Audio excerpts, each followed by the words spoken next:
Among the 1,000 chapters of the Adeptus Astartes that guard the Imperium of Man, few possess a history as enigmatic as the Blood Ravens.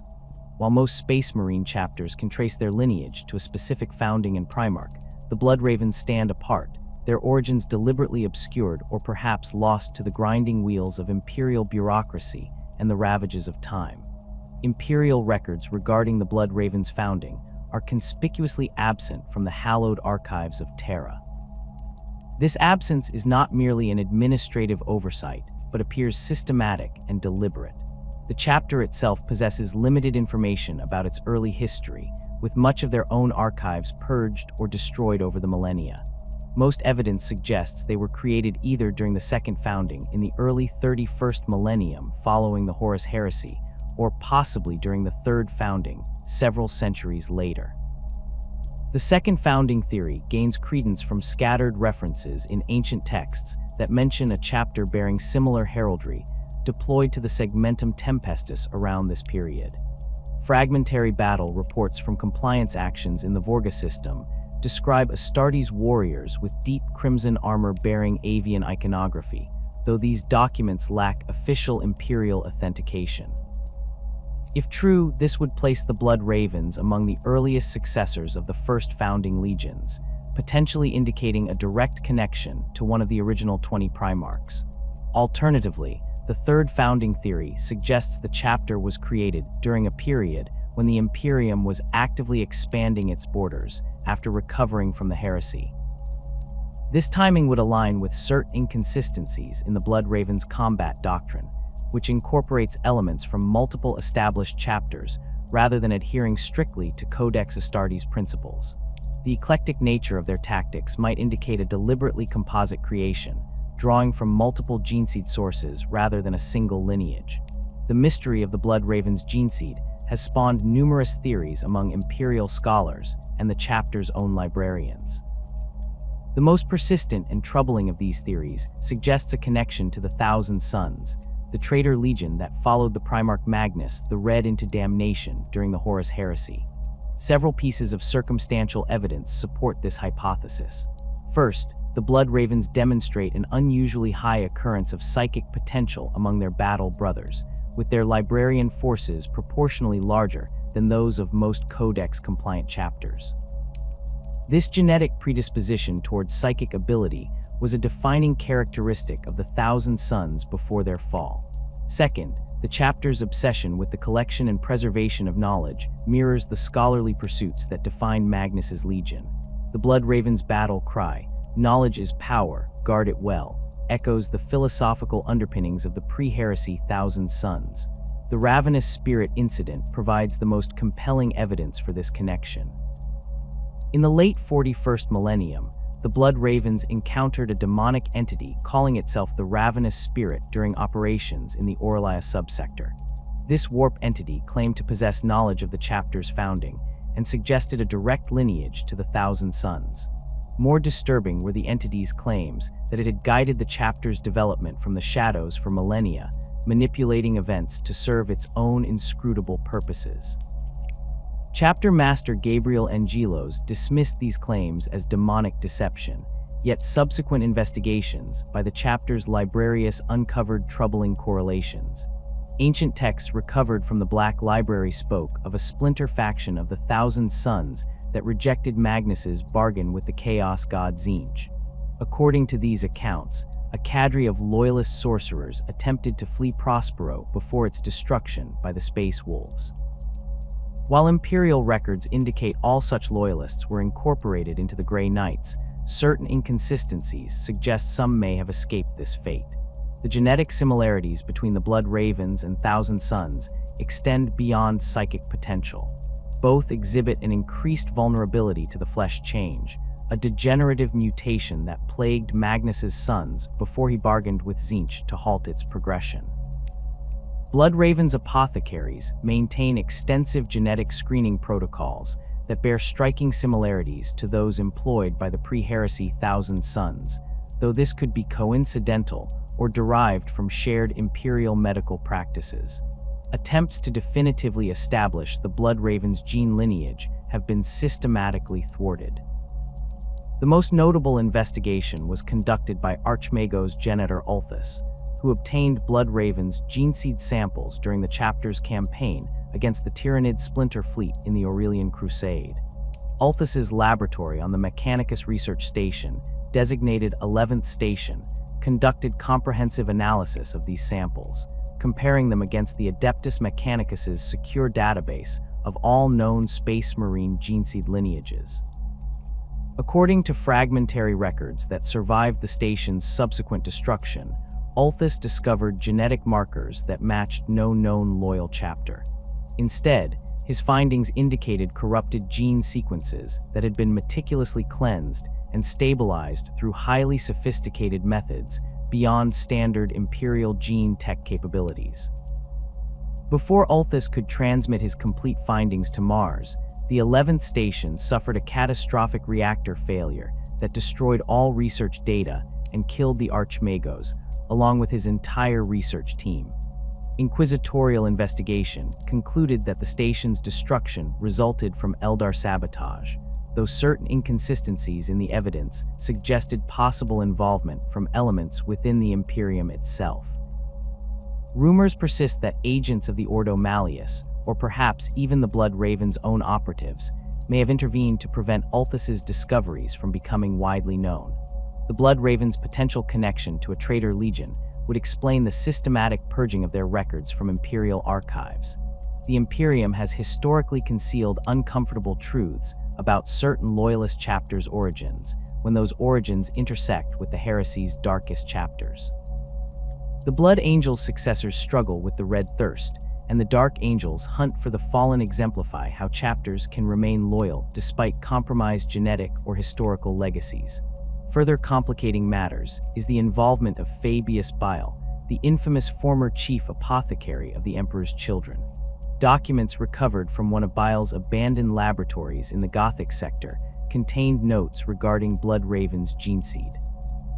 These fragmentary records suggested Bile had acquired samples and conducted experiments to determine their lineage.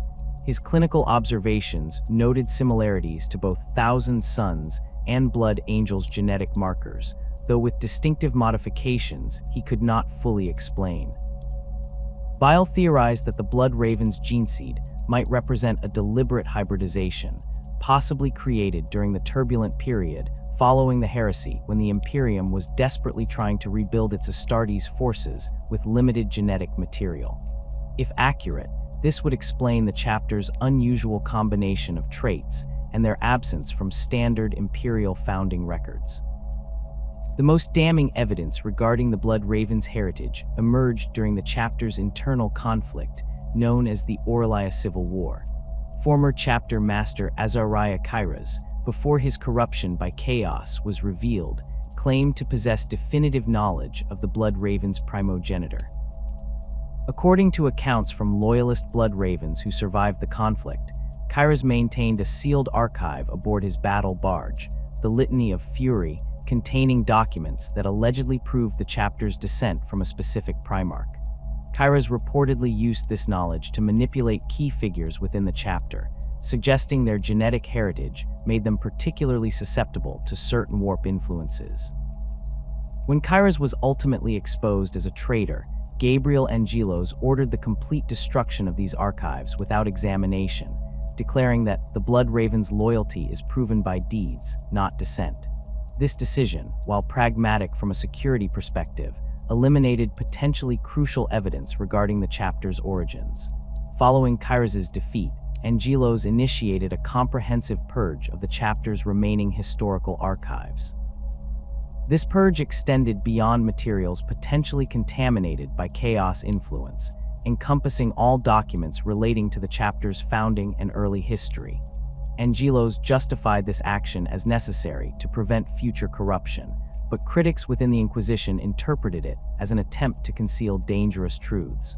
The Blood Raven's unusual relationship with the Eldar further fuels speculation about their origins. On multiple occasions, Eldar forces have intervened in Blood Raven's operations in ways that suggest foreknowledge of the chapter's importance to future events. During the Aurelian Crusades, Farseer Matcha of Craftworld Biel-Tan demonstrated unusual familiarity with Gabriel Angelos, hinting at a shared history or destiny that transcended their immediate conflict. Some scholars theorize that the Eldar possess knowledge of the blood, Raven's true heritage, and consider this information significant enough to warrant occasional alliance, despite their typical disdain for Moan Keith space marines. The chapter's name itself offers tantalizing clues.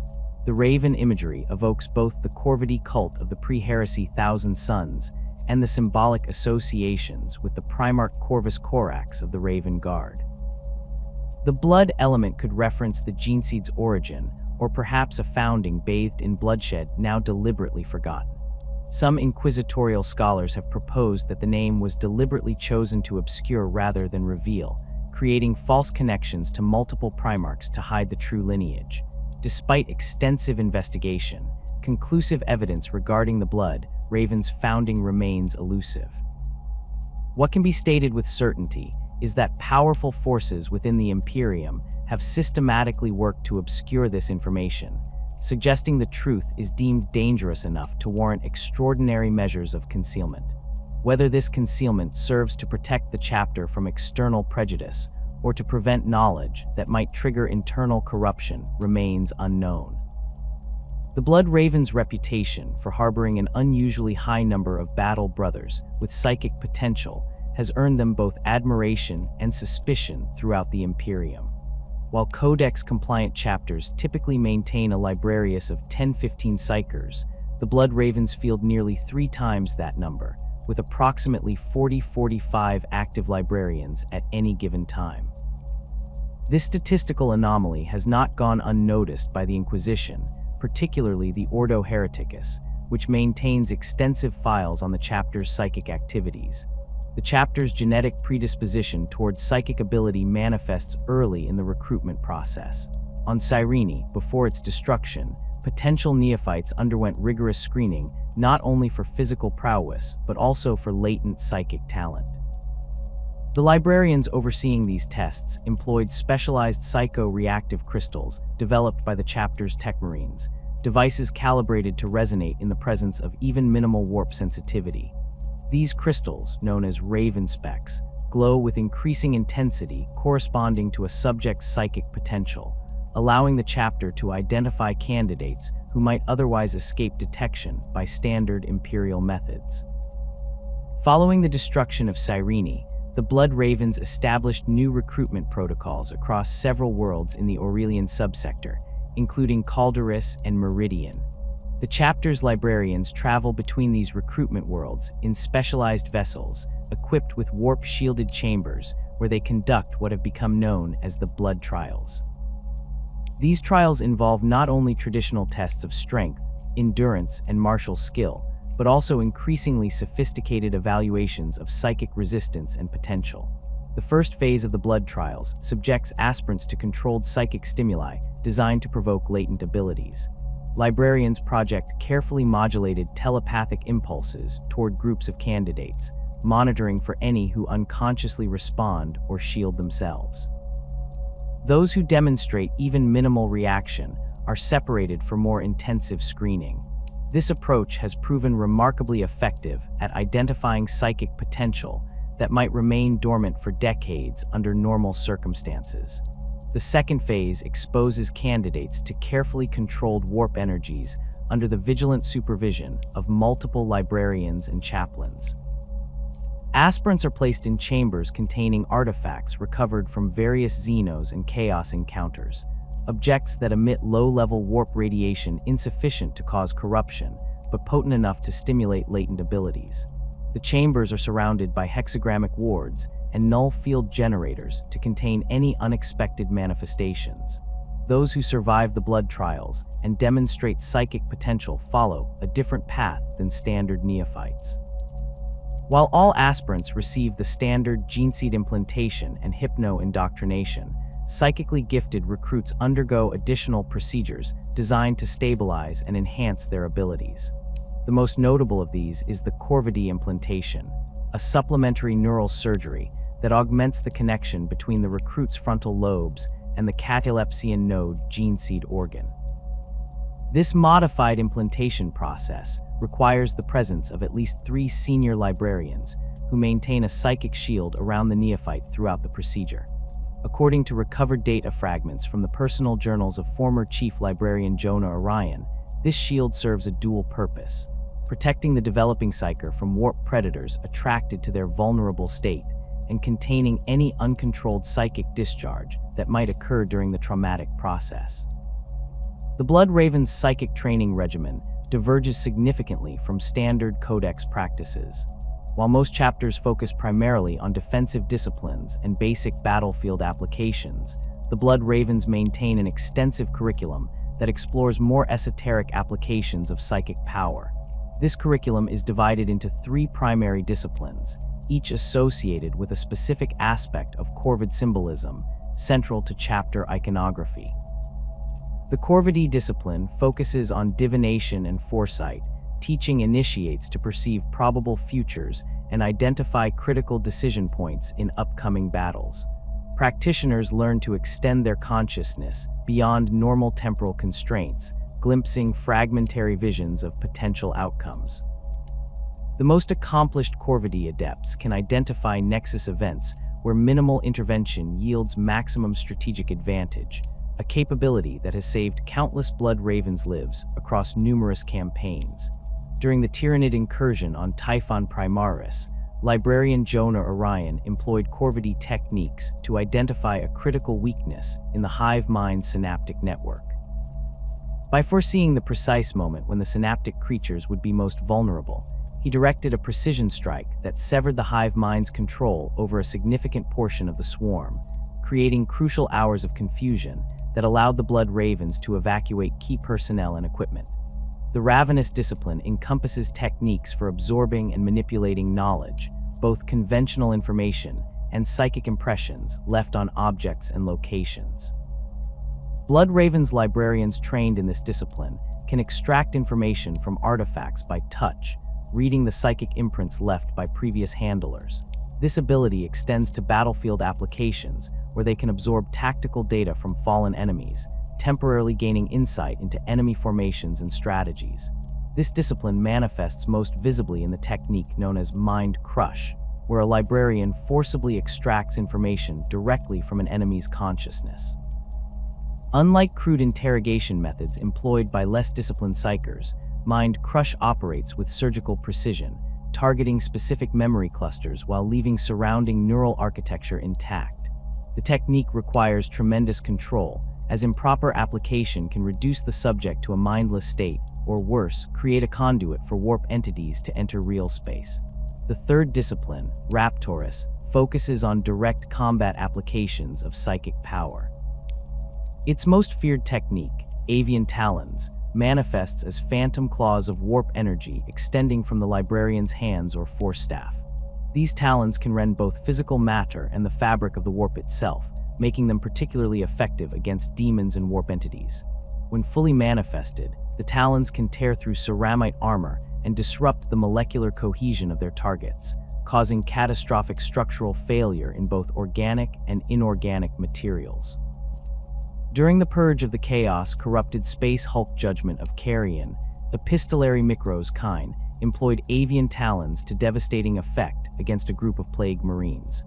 Witnesses reported that the psychic constructs bypassed the traitors' corrupted power armor entirely, shredding the diseased flesh beneath and disrupting the warp energies that sustained their unnatural resilience.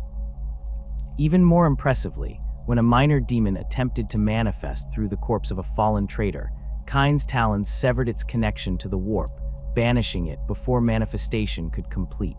The Blood Raven's approach to psychic training emphasizes control above all else. Neophyte librarians spend their first decade focused almost exclusively on containment and suppression techniques before learning any offensive applications. This cautious approach reflects the chapter's acute awareness of the dangers posed by uncontrolled psychic power, a lesson potentially learned from the tragic fate of the Thousand Sons, though the Blood Ravens would never openly acknowledge such a connection. The chapter's librarium maintains extensive facilities dedicated to psychic training and containment. The primary training center aboard the battle barge Omnis Arcanum contains specialized chambers lined with psi-reactive materials that amplify or dampen psychic energies according to training requirements. These chambers feature adaptable warding systems that can be calibrated to challenge trainees at increasing levels of difficulty, forcing them to overcome greater resistance as their abilities develop. For containment purposes, the Blood Ravens have developed a specialized variant of the standard Imperial null box. These devices, known as Raven cages, incorporate fragments of blackstone and other warp-dampening materials arranged in patterns derived from ancient texts recovered during the chapter's campaigns. Unlike standard null boxes, which completely suppress psychic activity, Raven cages allow for controlled expression of power, enabling librarians to practice precision and restraint rather than simple containment. The ever-present threat of warp corruption necessitates rigorous monitoring protocols for all Blood Ravens librarians. Each battle brother with psychic abilities undergoes quarterly evaluation by a panel consisting of senior librarians, chaplains, and apothecaries. These evaluations include physical examination, psychic aura analysis, and spiritual assessment to identify any signs of corruption or instability. Battle brothers who display concerning indicators are immediately assigned to a chaplain for spiritual counseling and may be temporarily restricted from accessing their abilities until deemed stable. For those who fail to respond to intervention, the chapter maintains a final solution in the form of the Contemplators, a specialized cadre of senior librarians trained specifically to neutralize corrupted psykers. These grim specialists employ a technique known as soul binding, which permanently severs a battle brother's connection to the warp without killing them. The resulting state leaves the affected Space Marine capable of continuing to serve the chapter in non-combat roles, though they describe the experience as a perpetual silence where once there was symphony. The Blood Raven's psychic combat doctrine emphasizes coordination between librarians and conventional forces rather than relying on psychic power as a primary weapon. During large-scale engagements, librarians typically deploy in pairs, one focusing on defensive measures while the other provides offensive support. This approach minimizes individual warp exposure while maximizing tactical flexibility. In smaller operations, single librarians integrate with tactical squads, providing focused support tailored to mission parameters. One distinctive feature of Blood Raven's psychic warfare is the practice of knowledge extraction during combat operations. Specially trained librarians accompany assault teams targeting enemy command structures or archives, using their abilities to rapidly absorb and process critical intelligence. During the Cronus campaign, this approach proved invaluable when Librarian Rama extracted complete defense schematics from a Tau commander's mind in the midst of battle, allowing Gabriel Angelos to identify and exploit a critical weakness in the Xeno's perimeter. The chapter's emphasis on psychic potential has necessitated specialized equipment modifications. Blood Raven's power armor incorporates additional psycho-reactive circuitry in the helmet and gauntlets, facilitating more precise control of psychic energies.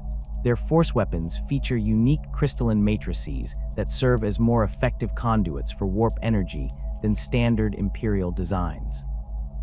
These modifications are maintained in strict secrecy, with only the chapter's most trusted tech marines permitted to service this specialized wargear. Perhaps most controversial are the Blood Raven's psychic screening protocols for recovered artifacts. Before any object of unknown origin enters the chapter's librarium, it undergoes extensive examination by a team of librarians searching for warp taint or hidden psychic triggers. This practice has prevented numerous catastrophes, including the identification of a seemingly innocuous Xeno's chronometer that contained a dormant psychic imprint designed to corrupt any psyker who studied it. The device was subsequently contained and transferred to the Ordo Malleus for secure disposal. The Blood Raven's extraordinary psychic capabilities have proven decisive in countless engagements, yet they remain a source of internal conflict within the chapter. Conservative elements, particularly among the chaplaincy, advocate for stricter limitations on psychic training and deployment, citing the inherent risks of warp exposure. progressive factions, led primarily by senior librarians, argue that responsible development of these abilities represents the chapter's greatest strategic advantage. This tension creates a system of checks and balances that has thus far prevented the excesses that doomed other psychically active forces throughout Imperial history. The Blood Raven's pursuit of knowledge transcends mere academic interest, manifesting as a fundamental aspect of their chapter identity that borders on obsession. Their battle cry, "Knowledge is power, guard it well," is not merely a slogan, but the philosophical cornerstone upon which their entire operational doctrine is built. While all Astartes chapters maintain records and preserve combat techniques, the Blood Ravens have elevated this practice to unprecedented levels, creating what may be the most extensive repository of information outside the hallowed libraries of Terra and Mars. The chapter's reliquary aboard the battle barge Omnis Arcanum houses over 20,000 distinct artifacts collected across thousands of years of campaigning. Unlike most chapters, who limit their collections primarily to Imperial items of historical significance, the Blood Ravens actively seek out and preserve artifacts from all sources, including Xenos technology that other Imperial organizations would destroy without hesitation. This heterodox approach has earned them the nickname Magpies among other Astartes chapters, a reference to their tendency to acquire items of interest regardless of origin. Their collection includes Eldar spirit stones recovered from abandoned craftworlds, Necron phase blades extracted from dormant tomb complexes, and even carefully contained Tyrannid biomorphic samples preserved in stasis fields. Each item is meticulously cataloged, studied, and stored according to an elaborate classification system developed by generations of Blood Ravens librarians. The most dangerous artifacts are kept in specialized containment vaults located in a segregated section of the vessel known as the Obscurus Chamber, a heavily warded area accessible only to the chapter's highest-ranking officials. Epistolary Antias, before his death during the Cronus campaign, maintained extensive notes on the chapter's acquisition protocols. According to recovered fragments of his personal data slate, potential acquisitions undergo a three-tiered evaluation process before being admitted to the collection. The first tier assesses the item's historical or tactical significance. The second evaluates potential risks associated with preservation, and the third determines appropriate containment measures. Items failing any stage are either destroyed or transferred to Imperial authorities better equipped to handle them, such as the Inquisition or Adeptus Mechanicus. The Blood Ravens' approach to artifact acquisition often places them at odds with other Imperial organizations. During the Tartarus campaign, Chapter Master Gabriel Angelos directly countermanded an inquisitorial order to destroy an ancient Eldar waystone, instead securing it for study.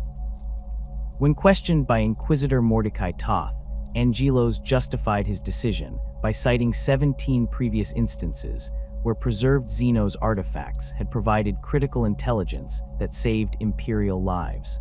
This pattern of prioritizing knowledge preservation over orthodox destruction has created tension with more puritanical elements of the Imperium. Perhaps most controversial is the chapter's collection of chaos artifacts, stored in a specialized vault designated Tenebris Claustrum. These items, ranging from tainted weapons to bound demonic essences, are maintained under constant psychic surveillance by a rotating cadre of librarians and chaplains. The official justification for preserving such dangerous materials is to study enemy capabilities and develop effective countermeasures.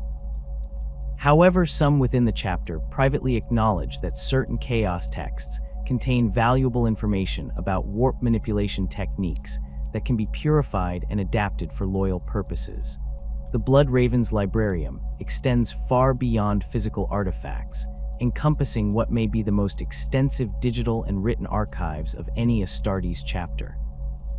Their central data core contains tactical information on virtually every enemy the Imperium has faced over the past 5 millennia, including detailed analyses of combat patterns, technological capabilities, and psychological profiles.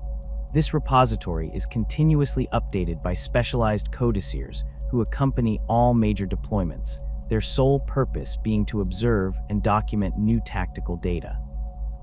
These battle scholars represent a unique specialization within the chapter's organization. Equipped with modified power armor featuring enhanced auto senses and data capture systems, codiciers record every aspect of engagements for later analysis. Their helmets incorporate specialized cogitator systems that automatically tag and categorize observations according to tactical relevance, creating a continuously updating database that can be accessed by all Blood Ravens commanders. During extended campaigns, codiciers rotate between frontline documentation and data compilation duties, ensuring that tactical insights are rapidly disseminated throughout the chapter's forces. Sergeant Tarkus, a veteran of numerous campaigns including the Aurelian Crusades, credited this system with the Blood Ravens' ability to rapidly adapt to new threats.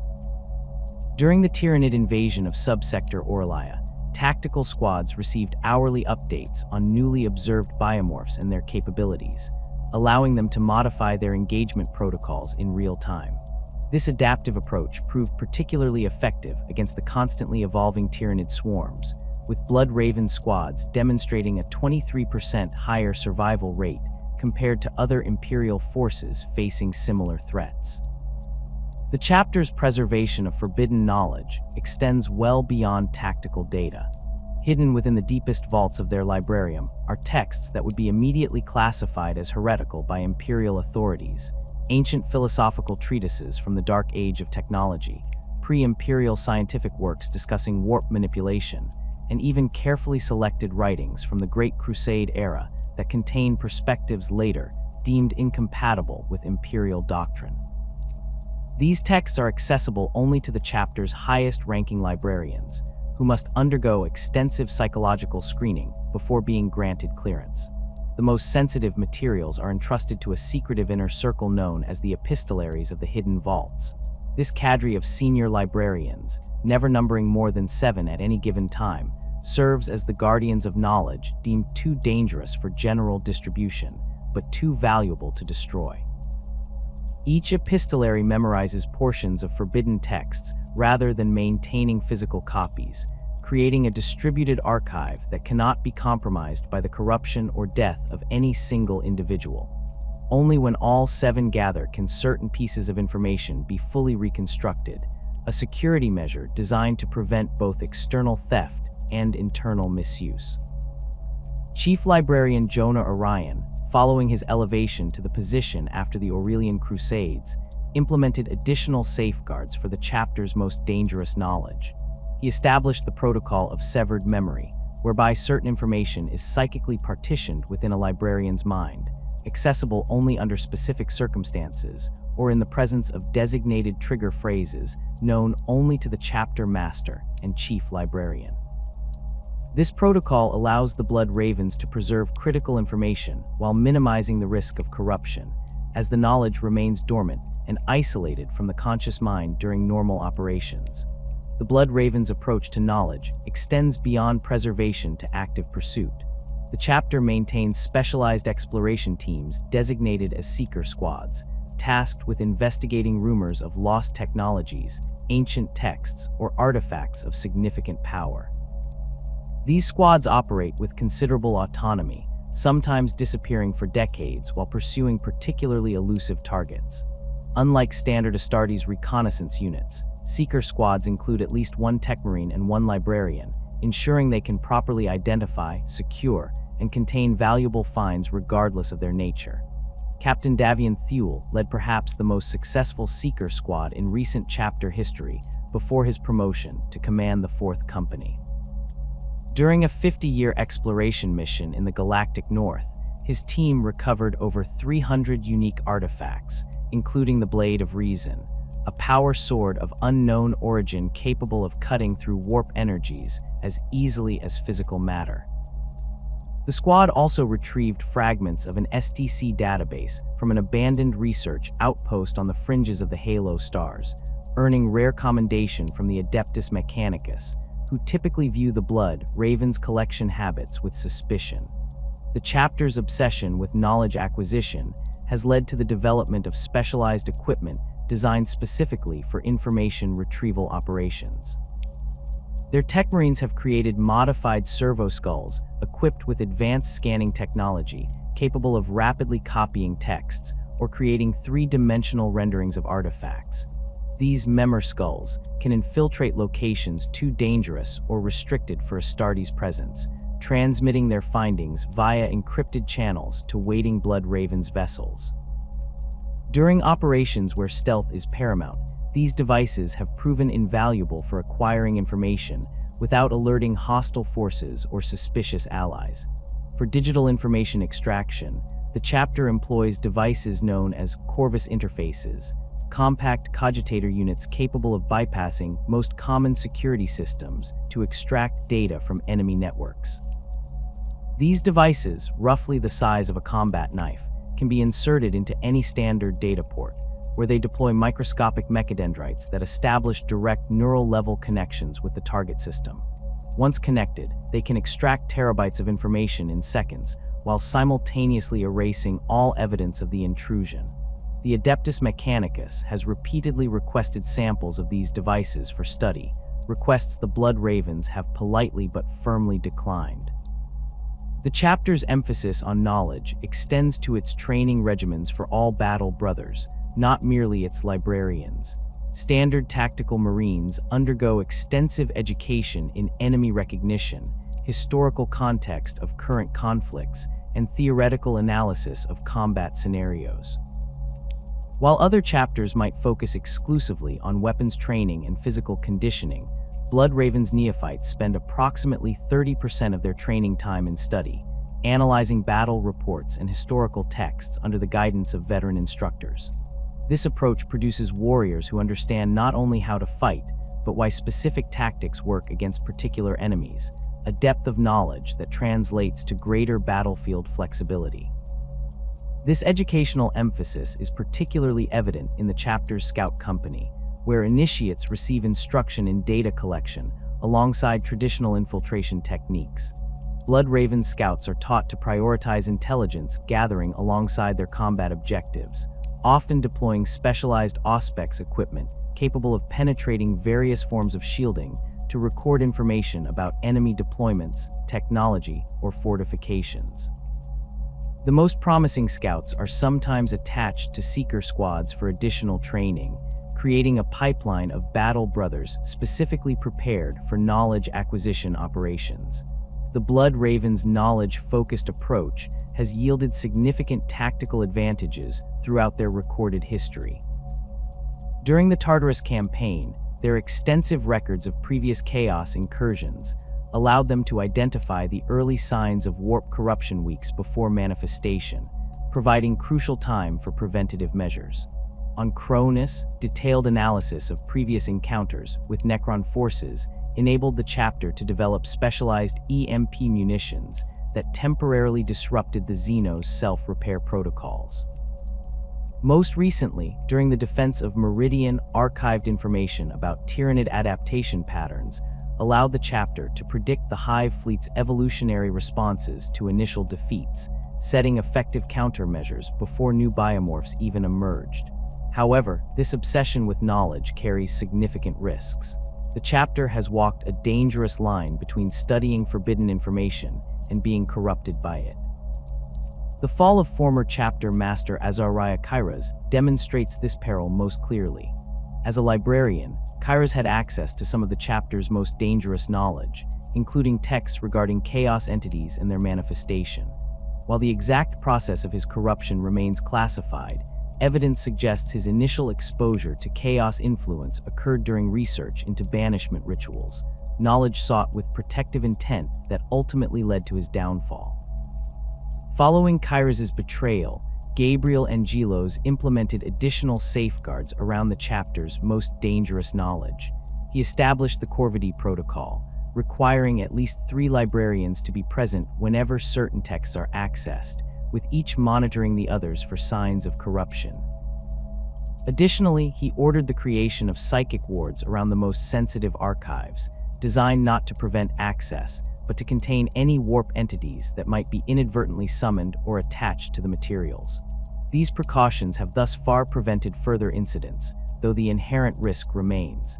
The Blood Ravens' relationship with the Inquisition regarding their knowledge repositories remains complex and often adversarial.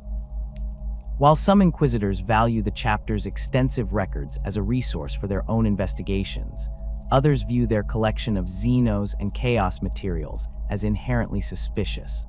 The chapter has developed sophisticated protocols for dealing with inquisitorial inspections, including temporary relocation of the most controversial materials and carefully rehearsed explanations for those items too large or integrated to move. These measures have thus far prevented direct censure, though several Inquisitors maintain active files on the chapter's collection activities. The Blood Raven's enigmatic nature and obsession with knowledge would be tested repeatedly across a series of brutal conflicts in the Oralia subsector, beginning in the early 41st millennium.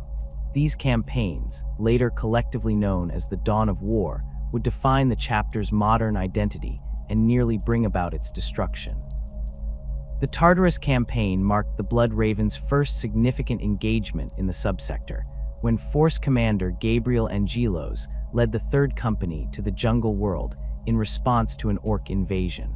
What began as a straightforward purge operation quickly evolved into something far more sinister. Beneath Tartarus's dense canopy, the Alpha Legion had established a hidden presence, manipulating the Orc-Wa as cover for their true objective, the recovery of an ancient chaos artifact known as the Maledictum. Angelos and his forces discovered the traitor's presence after encountering unusual resistance patterns among the orcs. Standard greenskin tactics typically favor frontal assaults with minimal strategic coordination, but the Blood Ravens encountered carefully planned ambushes and diversionary attacks that suggested external direction. Librarian Isidora Kios, using the chapter's extensive tactical database, identified telltale signs of Alpha Legion manipulation, specifically their trademark use of local forces as unwitting pawns. The Blood Ravens adapted quickly, deploying infiltration teams to trace the source of the strategic anomalies. Scout Sergeant Tarkus led a 5-man squad through Orc-held territory to identify several Alpha Legion command posts disguised as natural formations in the jungle. These observations confirmed that the traitors were searching for something beneath the planet's surface, concentrating their excavation efforts around ancient ruins that predated Imperial settlement. As the campaign progressed, the Blood Ravens found themselves engaged on multiple fronts. While continuing to combat the Orc invasion, they initiated targeted strikes against identified Alpha Legion positions. This complex operation was further complicated by the arrival of Inquisitor Mordecai Toth, whose initial suspicion of the Blood Ravens themselves created tension within the Imperial forces. Toth possessed information about chaos corruption on Tartarus, but initially withheld it, believing the Blood Ravens might already be compromised. The situation deteriorated when Eldar forces from Craftworld Biel-Tan entered the conflict, attacking both Imperial and Chaos positions in an apparent attempt to prevent anyone from accessing the buried artifact. Farseer Matcha led these forces personally, demonstrating unusual knowledge of both the planet's history and the Blood Raven's capabilities.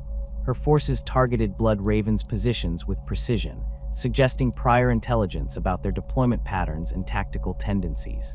The campaign reached its critical point when Librarian Isidora Kios, seduced by the promise of forbidden knowledge, betrayed his battle brothers and attempted to secure the Maledictum for himself. His fall revealed how even the most disciplined Blood Ravens could succumb to the temptation their knowledge-seeking culture created. Gabriel Angelos was forced to execute his former friend and mentor, a traumatic event that would shape his leadership philosophy in subsequent years. Despite Akios' betrayal, Angelos managed to defeat the Alpha Legion's forces, but not before the Maledictum was partially activated. Recognizing the imminent catastrophe, Angelos shattered the artifact with the Demon Hammer God Splitter, an action that appeared to contain the immediate threat, but unknowingly released a greater evil that would haunt the subsector for decades. The Tartarus campaign concluded with an exterminatus order as the planet's corruption had progressed beyond containment, leaving the Blood Ravens to withdraw with both victory and profound loss. The tactical lessons from Tartarus were meticulously documented in the chapter's archives, with particular emphasis on the Alpha Legion's infiltration techniques and the dangers of chaos artifacts. The campaign also established a pattern that would repeat in subsequent conflicts, the Blood Ravens' arrival coinciding with the convergence of multiple hostile factions, all pursuing objectives tied to ancient secrets buried within the worlds of the Orlaia subsector. Less than 2 years after Tartarus, the Blood Ravens found themselves embroiled in another multi-faction conflict on the planet Cronus. Unlike Tartarus, where they had been the primary Imperial force, Cronus presented a more complex political situation. The planet was already under Imperial control, with an established gubernatorial government and significant Imperial Guard presence under Governor Militant Lucas Alexander of the 1st Cronus Regiment. Captain Davian Thule arrived leading elements of the 4th Company with orders to purge Necron forces discovered beneath the Thuribus Plateau. However, the mission parameters expanded dramatically upon discovering that multiple hostile factions had established footholds across the planet. These included Tau expansionists in the northern regions, Eldar from Craftworld Ulthway in the eastern highlands, Orcs controlling the coastal regions, and most concerning, a significant word-bearers force led by the Dark Apostle, Eliphaz the Inheritor, constructing a desecrated temple in the southern peninsula. The most problematic aspect of the Cronus campaign was not the Xenos or Chaos forces, but the conflict with fellow Imperial forces. Governor Militant Alexander, operating under orders from the Imperial Guard High Command, refused to cede control of the planet to the Blood Ravens, citing the world's strategic importance and productive capacity. This placed Thule in the difficult position of either abandoning his mission or engaging in direct conflict with other servants of the Emperor. After attempts at negotiation failed, Thule made the controversial decision to proceed with operations against all hostile forces on Cronus, including the Imperial Guard. This decision was not made lightly. Chapter records indicate Thule consulted with both Chapter Master Azariah Kairas and the chapter's Librarium, determining that the threat posed by the Necron tombs outweighed the immediate political consequences of opposing the Guard. The Blood Ravens' approach to the Cronus campaign demonstrated their tactical flexibility and knowledge-driven methodology. Rather than engaging all enemies simultaneously, Thule developed a carefully sequenced campaign plan based on threat assessment and strategic positioning. The chapter's forces first secured their landing zone at North Vandia, establishing a defensible base of operations before launching targeted strikes against nearby threats. Their first major engagement targeted the Tau firebase at Ors Tashvar. The Blood Ravens deployed infiltration teams to identify critical infrastructure before launching a precise assault that disabled the Tau's advanced defense systems. By capturing intact Tau communication equipment, the chapter's Tech Marines gained valuable intelligence about Tau deployments across the planet, information that proved crucial in subsequent operations. The campaign against the Necrons beneath the Thuribus Plateau revealed the true extent of the threat. The Blood Ravens discovered not merely an isolated tomb, but an extensive complex housing millions of dormant Necron warriors and constructs. The chapter deployed specialized disruption technology, developed from previous Necron encounters, temporarily interfering with the Xenos reanimation protocols long enough to penetrate deep into the complex and destroy key command nodes. During operations against the Word-Bearers, the Blood Ravens recovered several corrupted texts that contained information about the planet's ancient history. These documents, carefully contained and transported to the chapter's Librarium for study, revealed that Cronus had once housed a significant human population during the Dark Age of technology and had been the site of multiple conflicts during the Horus Heresy. This historical context helped explain the convergence of interest from so many factions. The most controversial phase of the campaign came when Thule directed his forces against the Imperial Guard stronghold at Victory Bay. The Blood Ravens employed non-lethal tactics where possible, using precision strikes to disable Guard infrastructure rather than engaging in direct assaults that would maximize casualties. Nevertheless, the conflict resulted in significant losses on both sides, including the death of Governor Militant Alexander during the final assault on his command center. The political fallout from the Guard conflict was severe. Several Imperial officials filed formal complaints with the High Lords of Terra, and the Blood Ravens faced increased scrutiny from both the Inquisition and the Administratum. Captain Thule was temporarily relieved of command pending investigation, though he was ultimately cleared of wrongdoing based on the verified Necron threat. The incident created a lingering distrust between the Blood Ravens and Imperial Guard units that would complicate joint operations for decades. The Cronus campaign concluded with the Blood Ravens in control of the planet, having successfully neutralized all hostile forces. However, the victory came at considerable cost. Nearly 30% of the deployed force had been lost, and the chapter's political standing within the Imperium was damaged. More concerning were the signs of corruption that began to manifest in some of the recovered artifacts, suggesting that despite their precautions, the Blood Ravens had not emerged from the conflict entirely untainted. Following Cronus, the Blood Ravens' involvement in the Korava system marked one of the darkest chapters in their recent history. The campaign began when a warp storm engulfed the 4 inhabited worlds of the system, simultaneously isolating them from outside assistance and creating conditions for chaos corruption to spread. Captain Indrik Boreal led elements of the 5th Company to Korava 3, establishing a forward base designated as Camp Defiance. Unlike previous engagements where Gabriel Angelos or Davian Thule had demonstrated tactical flexibility and careful planning, Boreal approached the Korava campaign with rigid adherence to textbook strategies ill-suited to the complex reality of the system.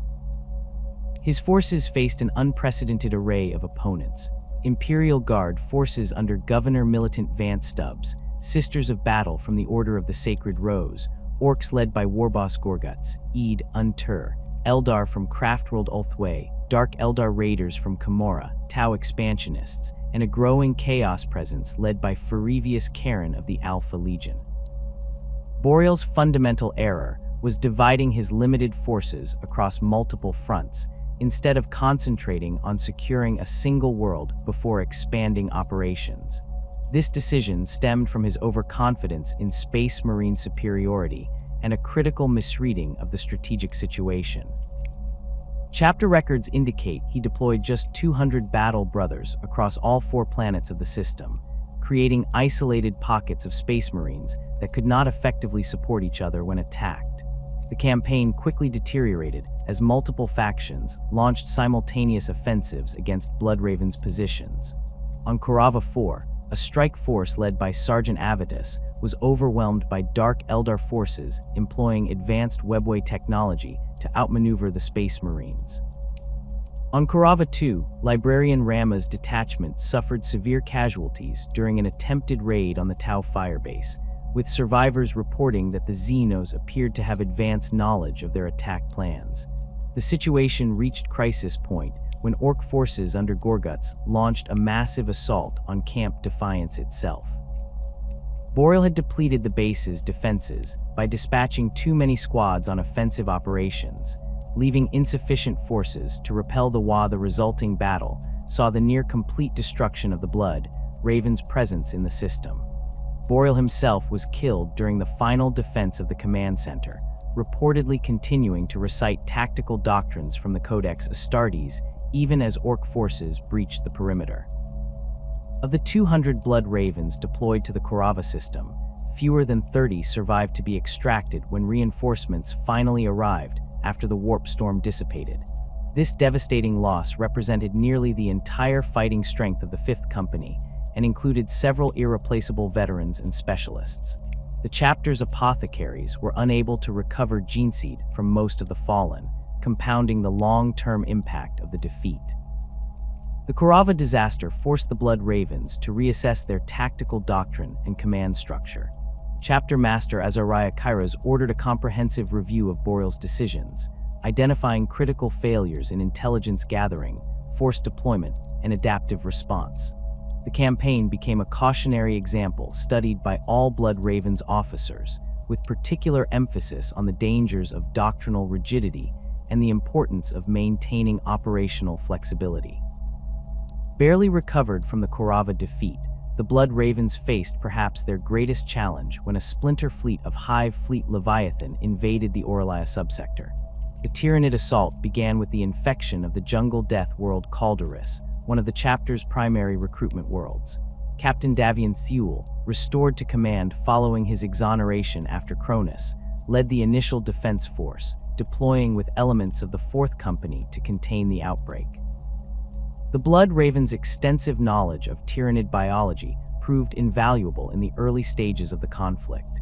Their Librarium contained detailed analyses of previous Hive Fleet encounters, including specific tactical counters to common Tyranid organisms and strategies. This information allowed Thule to establish effective quarantine zones around initial infection sites, temporarily containing the spread while awaiting reinforcements. The situation escalated dramatically when the Tyranids launched a coordinated attack against multiple worlds simultaneously, revealing that the initial Calderis infection had merely been a diversion to draw Blood Ravens' forces away from more strategically valuable targets. Hive ships appeared in orbit around Meridian, the subsector's primary forge world, while ground forces made landfall on the ice world Orlia, which had mysteriously reappeared in real space after disappearing into the warp centuries earlier. The reappearance of Orlia, once the Blood Ravens chapter homeworld, complicated the campaign significantly. Ancient chapter records recovered by Force Commander Aramis indicated that Orlia contained facilities housing sensitive information about the Blood Ravens' founding and early history. This created a strategic imperative to secure these sites before they could be destroyed by the Tyranid invasion, or more concerning, fall into the hands of other factions now converging on the planet. Captain Thule suffered critical injuries during operations on Calderis when he encountered a Tyranid alpha creature designated as the Dreadclaw. Though Thule's forces eventually killed the creature, the captain was infected with Tyranid toxins that ravaged his body beyond the ability of the chapter's apothecaries to heal conventionally. To preserve his experience and tactical acumen, Thule was interred in a dreadnought sarcophagus, continuing to advise Aramis throughout the remainder of the campaign. The multi-world nature of the Tyranid invasion stretched the Blood Ravens' resources to their limit. With the chapter still recovering from the Korava losses, Force Commander Aramis had to rely on small, highly mobile strike teams rather than the company strength, deployments typical of Space Marine operations. These teams utilized the chapter's extensive knowledge base to identify and target synapse creatures, disrupting the hive mind's control over larger swarms to create tactical advantages despite their numerical inferiority. On Meridian, the Blood Ravens faced the additional challenge of protecting civilian population centers while combating the Tyranid infestation. The planet's governor, DeRosa, initially resisted Space Marine intervention, fearing it would disrupt the world's critical manufacturing output. This hesitation allowed the Tyranid infection to spread through the Underhive regions before containment measures could be implemented. By the time Aramis secured full cooperation from local authorities, significant portions of the main Hive city had been compromised. The campaign reached its climax when the Blood Ravens discovered that the Tyranid invasion was being manipulated by a greater threat. Evidence emerged that elements within the chapter itself, corrupted by chaos influence, had deliberately engineered the Tyranid attraction to the subsector as part of a larger scheme orchestrated by the tainted former chapter master Kyras. This revelation transformed what had begun as a straightforward defense operation into an existential crisis for the entire chapter. The Blood Ravens' response to this complex threat demonstrated the value of their knowledge-focused culture. By accessing archived information about previous Tyranid adaptations, they developed biological countermeasures that temporarily confused the hive mind's synaptic control. Simultaneously, they employed anti-warp protocols from their encounters with chaos forces to identify and isolate corrupted chapter elements. This integrated approach, drawing on experiences from multiple previous campaigns, allowed them to address both threats concurrently despite their limited numbers. The Orlia campaign concluded with the Blood Ravens successful in containing the immediate Tyranid threat, though at tremendous cost. Multiple recruitment worlds had been contaminated, critical chapter facilities had been destroyed, and the revelation of internal corruption had shaken the chapter's confidence. More concerning were indications that the Tyranid invasion had merely been the opening move in a longer game, one that would soon force the Blood Ravens to confront the darkest secrets of their mysterious past. The seeds of corruption that would nearly destroy the Blood Ravens were planted centuries before they bore their poisoned fruit. Azariah Kairas, once a promising librarian of exceptional talent, encountered something ancient and malevolent during his service aboard the strike cruiser Ravenous Spirit.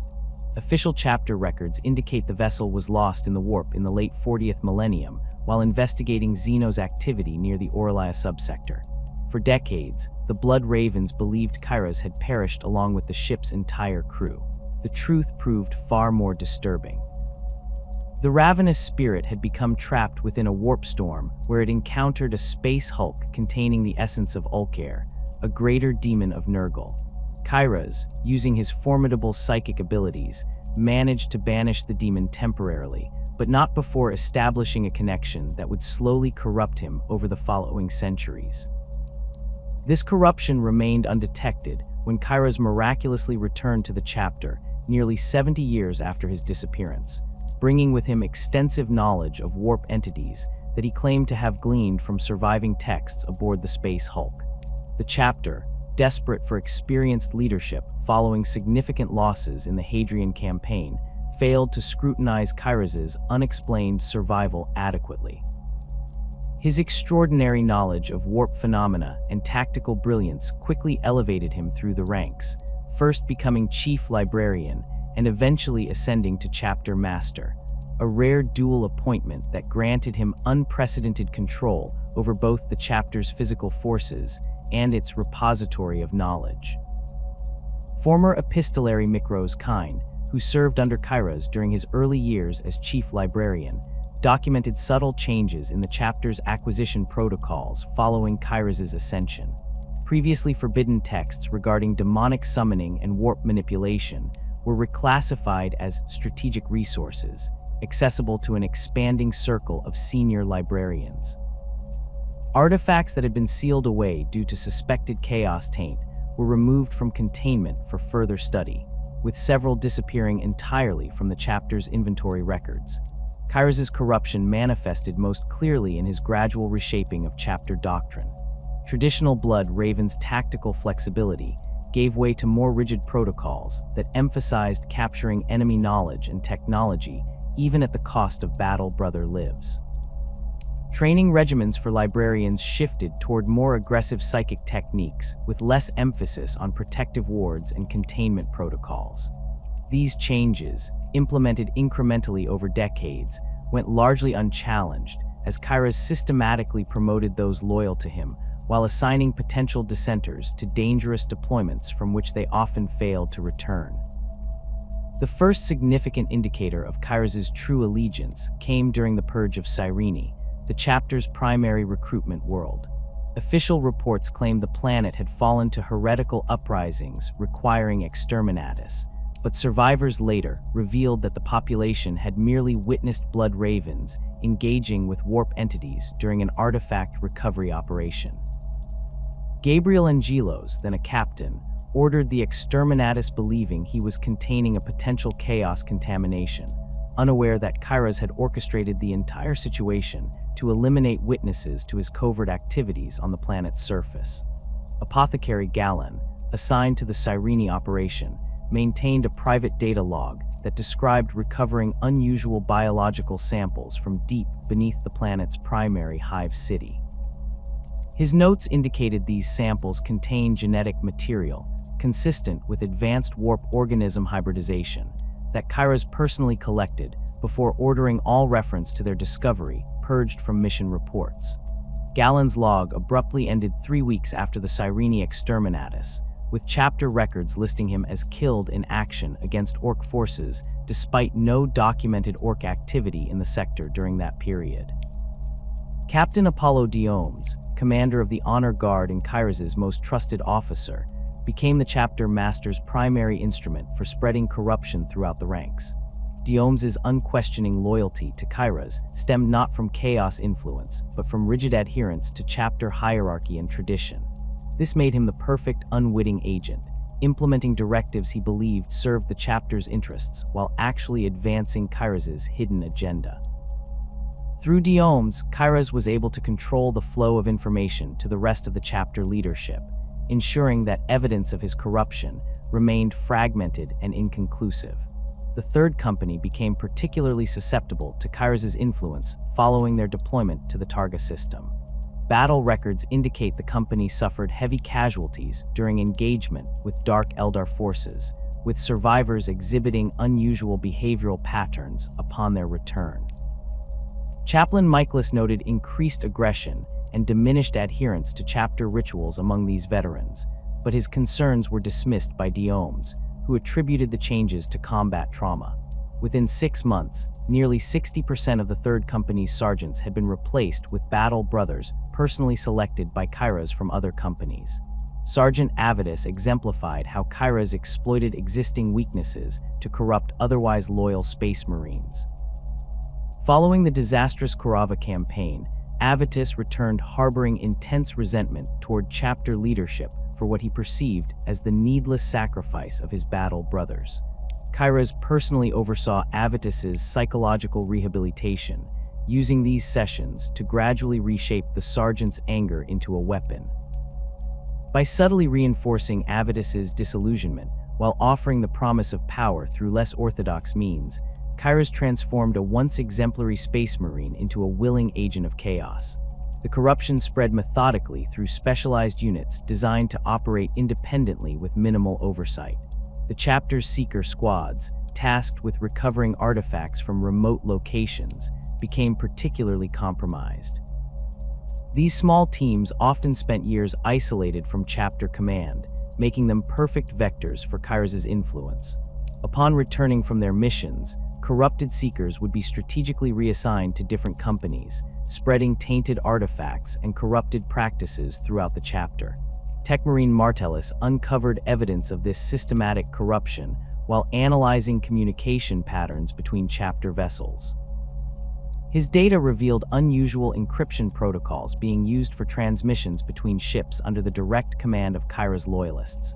When Martellus attempted to decode these transmissions, he discovered fragments of what appeared to be ritual instructions and coordinates for locations with known warp anomalies.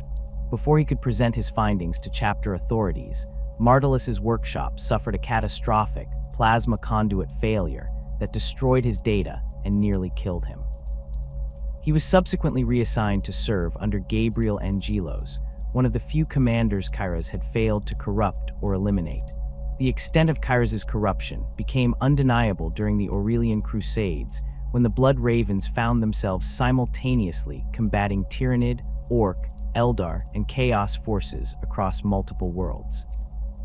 What initially appeared to be coincidental convergence of threats was revealed to be an orchestrated scenario designed by Kyras to keep potential loyalist elements within the chapter occupied, while he completed his transformation into a demon prince.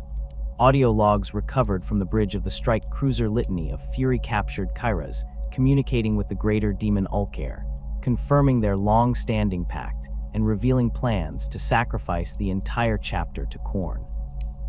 The most disturbing aspect of Kyras' corruption was his manipulation of the chapter's knowledge-seeking ethos.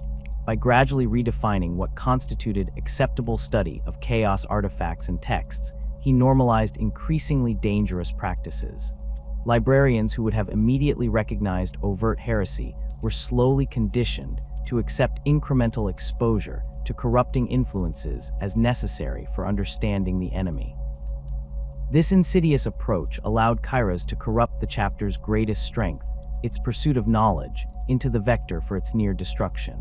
Captain Gabriel Angelos, long suspicious of changes within the chapter, became the focal point of resistance against Kyras' corruption. Having witnessed the exterminatus of Cyrene and harboring doubts about its necessity, Angelos began quietly investigating discrepancies in chapter operations. His position as third company captain prior to its corruption gave him perspective on how dramatically the company had changed under new leadership.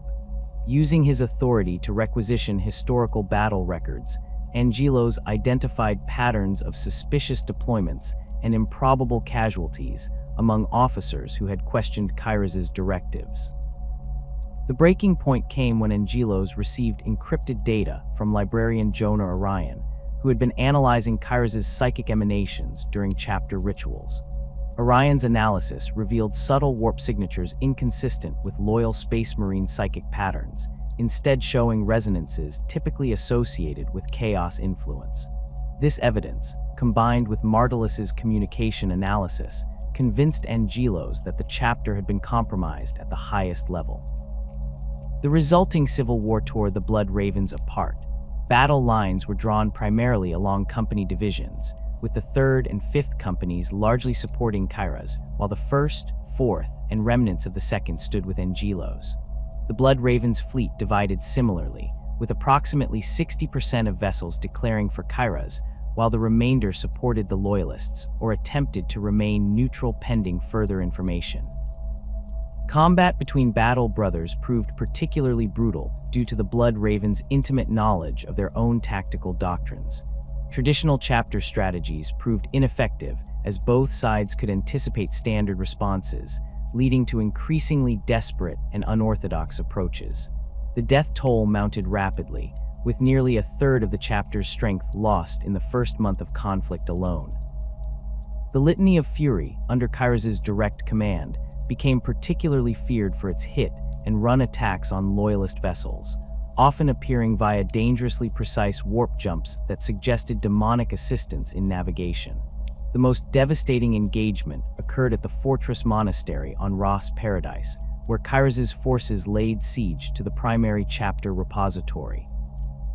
Angelos led a desperate defense, knowing that if Kyros gained access to the accumulated knowledge stored there, he could accelerate his corruption exponentially. The week-long battle resulted in the near-complete destruction of the facility and the loss of countless irreplaceable artifacts and texts. Survivors reported that Kyros's forces seemed more intent on securing specific items from the deepest vaults than achieving military victory, suggesting he sought particular arcane knowledge. Captain Diome's role in the conflict proved pivotal. Initially Kyros's staunchest defender, Diomes began to question his loyalty after witnessing corrupted Blood Ravens engaging in clearly heretical rituals aboard the strike cruiser Vengeful Spirit. His investigations led him to evidence that Kyros had been systematically eliminating loyal Space Marines and falsifying reports to cover these purges.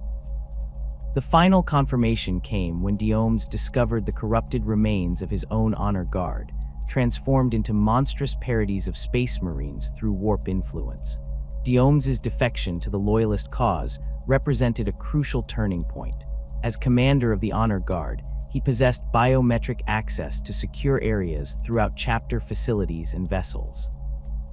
More importantly, his reputation for uncompromising loyalty to chapter leadership made his testimony against Kyros particularly damning.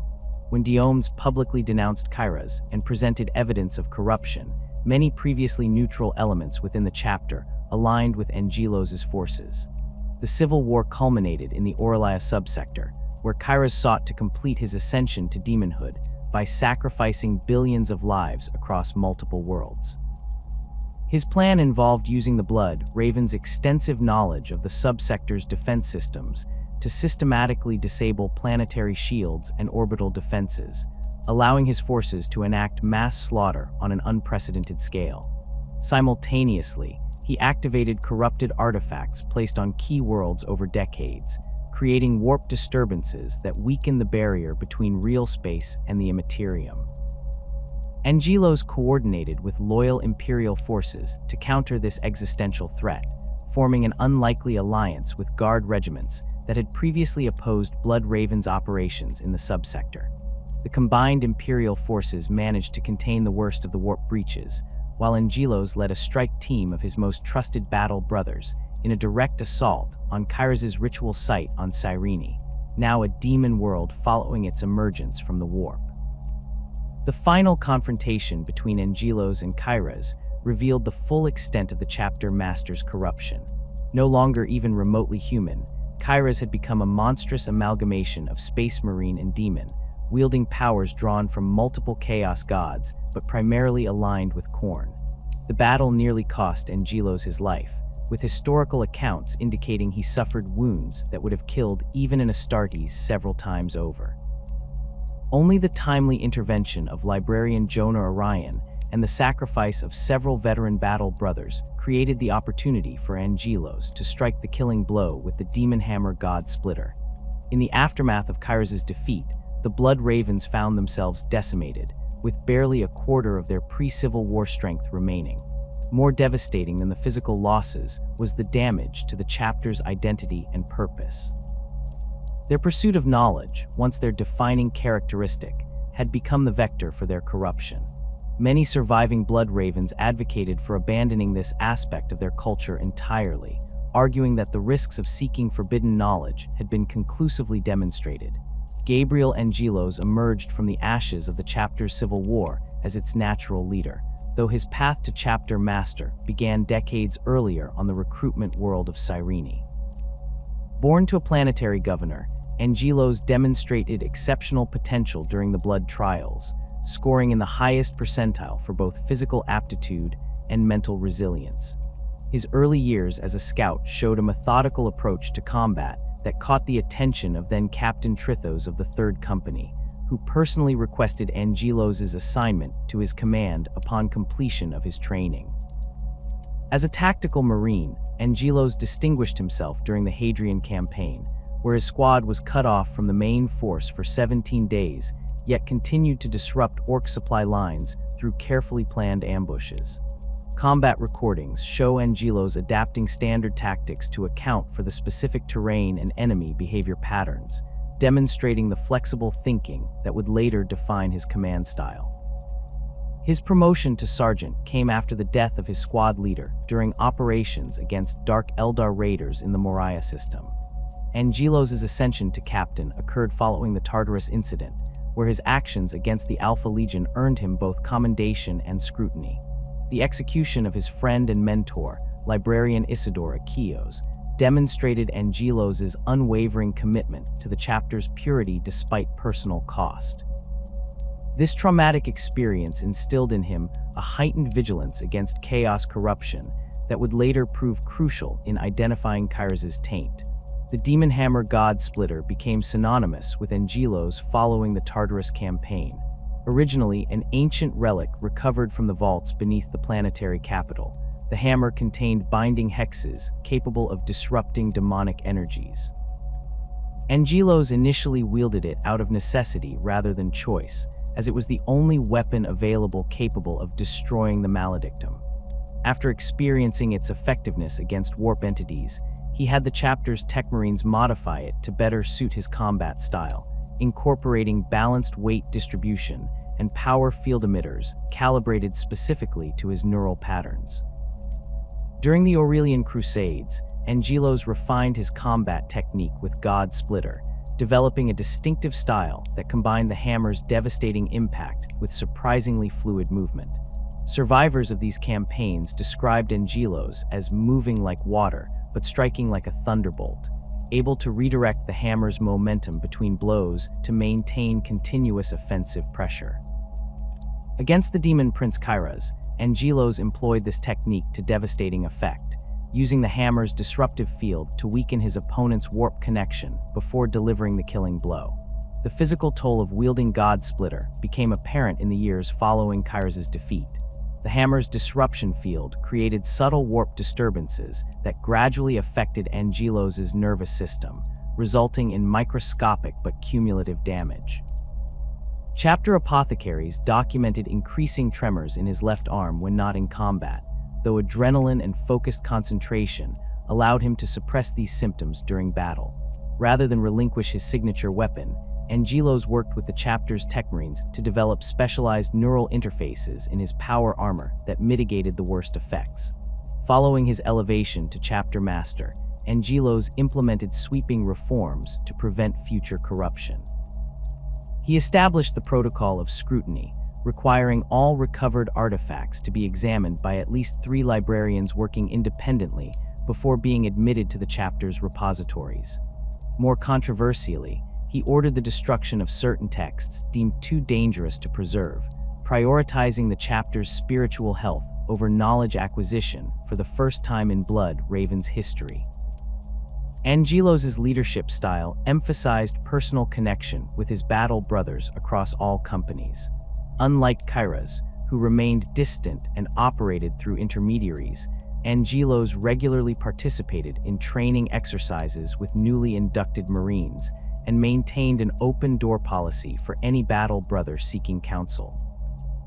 This approach rebuilt trust within the fractured chapter and created direct loyalty bonds that transcended the traditional company structure, making future corruption through the command chain more difficult. The most significant test of Angelos' leadership came during the Indomitus Crusade, when Primarch Robute Guilliman provided the Blood Ravens with Primaris reinforcements. Initially skeptical of these new Astartes, Angelos personally oversaw their integration, spending weeks interviewing each Primaris Marine to assess their compatibility with the chapter's values. He established specialized mixed-unit training programs pairing Primaris with veterans, fostering mutual respect through shared experience rather than imposed authority. While Angelos provided the military leadership the chapter desperately needed, Librarian Jonah Orion became the spiritual anchor that prevented the Blood Ravens from abandoning their knowledge-seeking heritage entirely. Born on the Agri-World Ross Paradise, Orion demonstrated psychic potential at an unusually young age, with records indicating he manifested telekinetic abilities during a feral orc attack on his settlement at age 7. This early manifestation allowed for more comprehensive training than most Blood Ravens librarians received, as the chapter was able to shape his abilities from their earliest emergence. Orion's apprenticeship under Chief Librarian Azariah Vidya focused on protective and divinatory disciplines, rather than the more aggressive applications favored by many Blood Raven psykers. This specialization proved fortunate, as it kept him somewhat isolated from Kyra's corrupting influence when the latter assumed the position of Chief Librarian. Orion's expertise in warding techniques and psychic defense made him particularly effective during the chapter's conflicts with warp entities, establishing his reputation as a bulwark against chaos influence. During the Tartarus campaign, Orion served as a secondary librarian under Isidore Akios, witnessing firsthand his mentor's fall to chaos. This traumatic experience left Orion with a profound understanding of how even the most disciplined mind could be corrupted through exposure to warp entities. Rather than turning away from forbidden knowledge, however, Orion developed more sophisticated methods for studying it safely. His technique of fractional cognition involved processing dangerous information in deliberately limited segments, never allowing a complete understanding to form in any single mind. Orion's most significant contribution during the Aurelian Crusades was his development of the Shroud of Purity, a psychic technique that temporarily isolated Blood Raven's battle brothers from warp influence. By creating a localized null field around a squad, Orion could provide crucial minutes of immunity from chaos corruption during operations in heavily tainted areas. This technique proved essential during the final assault on Kyra's ritual site, allowing Angelos and his strike team to penetrate deep into corrupted territory without succumbing to the overwhelming chaos energies. Following the chapter's reformation under Angelos, Orion took responsibility for rehabilitating librarians who had been exposed to Kyra's influence but not fully corrupted. His approach combined rigorous psychic purification rituals with carefully monitored reintroduction to chapter lore, allowing these battle brothers to reconnect with their heritage without falling back into dangerous patterns. Of the 27 librarians who underwent this rehabilitation, 23 successfully returned to active service, a success rate far exceeding imperial averages for recovery from chaos exposure. As chief librarian, Orion restructured the chapter's approach to knowledge acquisition, establishing the triad protocol that required all research into potentially dangerous subjects to be conducted by groups of 3 librarians with complementary specializations. This system ensured that no individual gained complete understanding of forbidden knowledge, while still allowing the chapter to benefit from the information obtained. Orion personally reviewed all research proposals, approving only those with clear strategic value and implementing appropriate containment measures for each project. The most controversial aspect of Orion's tenure was his preservation of certain texts that Angelos had ordered destroyed. Without directly countermanding his chapter master, Orion created psychically locked memory crystals containing information he deemed too valuable to lose, accessible only through specific mental keys known to a handful of senior librarians. This decision created tension with the more Puritan elements of the Reformed chapter, but ultimately preserved crucial knowledge that would later prove vital during encounters with previously unknown warp phenomena. While Angelos and Orion represented the public face of the chapter's reformation, Captain Apollo Diomedes provided the practical framework for rebuilding the Blood Raven's military effectiveness. Born on Cyrene before its destruction, Diomedes exemplified the traditional Blood Raven's virtues of discipline and tactical adaptability. His rise through the ranks occurred primarily during Kairos' early years as chapter master, before the corruption became widespread, allowing him to establish a reputation for uncompromising loyalty to the chapter rather than to any individual leader. Diomedes' appointment as captain of the Honor Guard placed him in a unique position within the chapter hierarchy. Neither attached to a specific company nor part of the command structure, the Honor Guard served as the chapter master's personal force, deployed at his discretion for missions requiring absolute reliability. This position gave Diomedes unprecedented access to Kairos' operations, while simultaneously isolating him from the day-to-day activities of the main companies where much of the corruption took root. The most significant turning point in Diomedes' career came during operations on Calderis during the Tyrannid invasion. Dispatched by Kairos to investigate reports of chapter elements operating without authorization, Diomedes initially opposed Force Commander Aramis and Gabriel Angelos, believing them to be renegades undermining chapter authority. His perspective began to shift after witnessing Blood Ravens under Kairos' direct command engaging in clearly heretical activities, including the use of corrupted artifacts to manipulate Tyrannid organism behavior. Diomedes' internal conflict manifested in increasingly erratic behavior noted by his Honor Guard sergeants.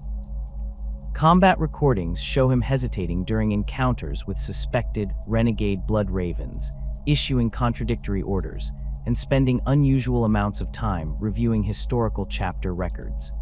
The breaking point came when he discovered evidence that Kairos had orchestrated the deaths of loyal Blood Ravens and falsified reports to attribute these losses to enemy action or battlefield accidents. Once committed to opposing Kairos, Diomedes became instrumental in turning the tide of the chapter civil war. His intimate knowledge of Kairos' security protocols allowed loyalist forces to bypass defenses that would have otherwise proven impenetrable. More importantly, his reputation for unwavering chapter loyalty lent credibility to the accusations against Kairos, convincing many fence-sitting officers to side with Angelos rather than their corrupted chapter master. Following the Civil War, Diomedes faced the challenge of rebuilding the chapter's combat doctrine from the ground up. With nearly half their battle brothers lost, and many survivors bearing physical and psychological scars from fighting their own brothers, the Blood Ravens needed a new approach that acknowledged their diminished numbers while maintaining their effectiveness. Diomedes developed what became known as the Distributed Operations Protocol, emphasizing small, highly mobile strike teams supported by comprehensive intelligence rather than traditional company-strength deployments. The success of this approach was demonstrated during the Acheron campaign, where just 30 Blood Ravens under Diomedes' command neutralized an orc force estimated at over 12,000 strong. By identifying and eliminating key orc leaders in synchronized strikes, the Blood Ravens created catastrophic command confusion that devolved into internal fighting among the Greenskin factions. Imperial Guard observers reported that the Blood Ravens appeared to be everywhere and nowhere, striking critical targets with precision before disappearing into the rugged terrain. Beyond these central figures, numerous other heroes shaped the chapter's identity through their service and sacrifice. Sergeant Tarkus of the 4th Company exemplified the tactical flexibility that defined Blood Raven's operations at their best. A veteran of over 200 combat deployments, Tarkus developed a reputation for adapting standard tactics to unexpected situations with remarkable effectiveness. During the Tyrannid invasion of Calderis, his squad was recorded eliminating a Carnifex with nothing but standard bolters and improvised explosives after their heavy weapons were destroyed, using the environment and coordinated fire patterns to overcome their disadvantage. Tarkus's most enduring contribution to chapter doctrine was his development of the rotating command approach for squad-level operations. Recognizing that different tactical situations might best suit different leadership styles, he trained his squad members to seamlessly transfer command based on mission parameters. During urban operations, Brother Cyrus would assume tactical leadership due to his expertise in close-quarters combat, while in open-field engagements, Brother Martellus would direct the squad's movements based on his superior understanding of fire patterns and cover utilization. Scout Sergeant Cyrus represented the chapter's emphasis on intelligence gathering and precision operations. Originally recruited from the Underhive gangs of Meridian, Cyrus brought an unconventional perspective to Astartes' tactics. Rather than viewing Space Marines as primarily shock troops, he emphasized their potential as surgical instruments, capable of eliminating critical targets with minimal collateral damage. His training regimen for scout squads focused on target identification and threat prioritization over raw combat ability, producing initiates who understood the strategic impact of their actions beyond the immediate tactical situation. During the Orlia campaign, Cyrus's scout squads provided crucial intelligence that allowed the Blood Ravens to identify Kairos' corrupted agents within their own ranks. Operating with minimal support and equipment, these scouts infiltrated supposedly secure Blood Ravens facilities to document heretical activities and identify compromised battle brothers. The information they gathered formed the foundation of Angelos' case against Kairos and provided targeting data for the initial strikes against corrupted forces when the conflict erupted into open warfare. The tragic counterpoint to these heroes was Librarian Isidore Akios, whose fall to chaos during the Tartarus campaign served as a warning of the dangers inherent in the Blood Raven's pursuit of knowledge. A gifted psyker with particular talent for telepathic disciplines, Akios had served with distinction for over a century before his corruption. Combat records show him saving Gabriel Angelos' life on at least 7 occasions, using his psychic abilities to identify hidden threats or shield his battle brother from enemy fire. Akios' corruption began when he encountered fragments of chaos knowledge while studying recovered texts from a purged Alpha Legion outpost.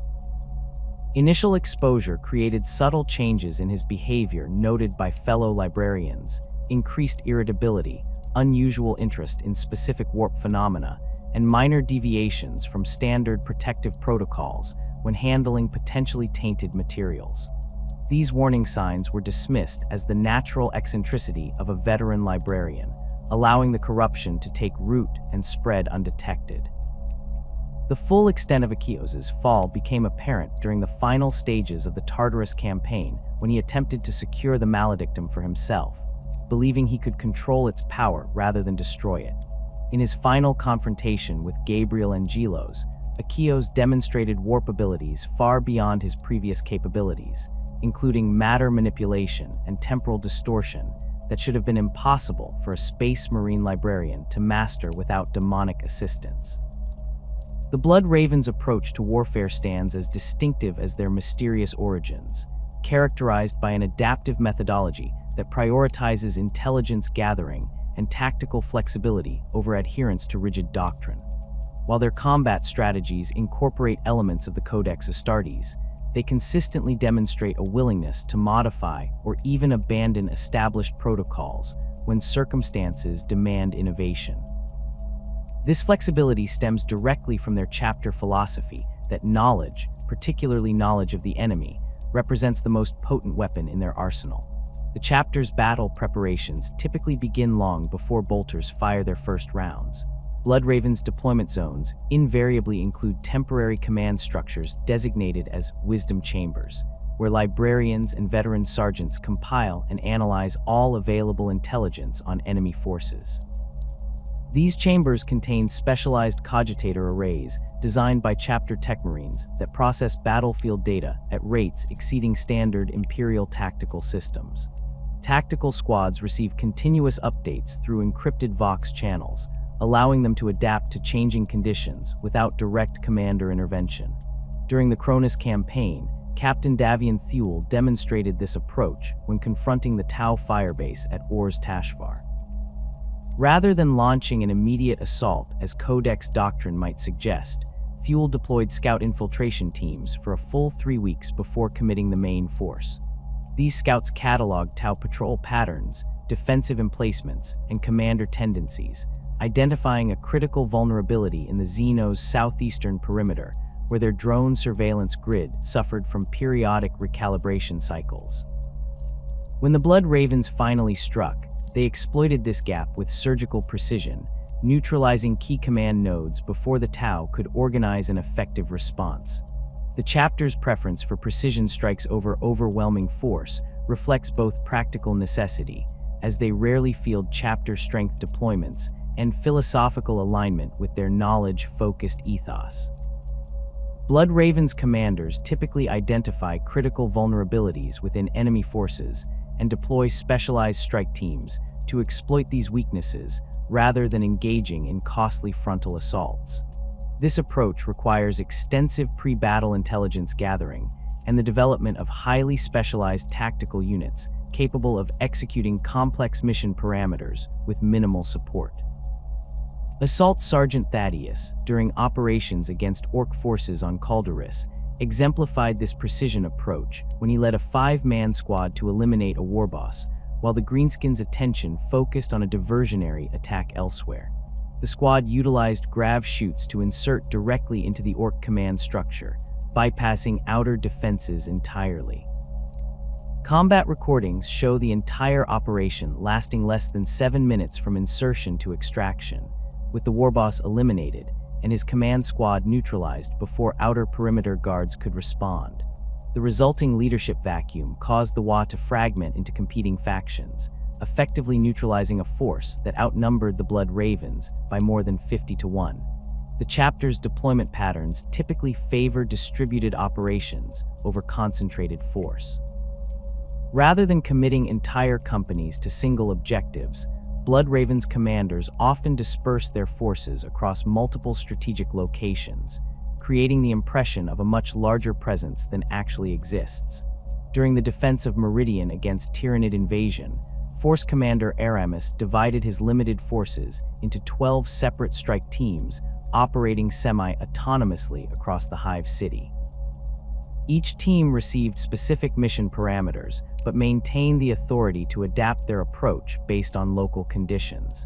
This distributed deployment allowed the Blood Ravens to respond to multiple threat vectors simultaneously despite their limited numbers. Central to these distributed operations is the chapter's mastery of rapid redeployment techniques. Blood Raven's battle brothers undergo specialized training in various insertion methods, including grav chute deployment, teleportarium operations, and subterranean infiltration. The chapter maintains an unusually high number of Thunderhawk gunships relative to their overall strength, allowing for quick force repositioning as tactical situations evolve. During extended campaigns, Blood Raven's commanders establish networks of forward operating bases, rarely occupying any single location for more than 48 hours to prevent enemy forces from targeting their command structure. The integration of Librarius capabilities into standard combat operations represents perhaps the most distinctive aspect of Blood Raven's tactical doctrine.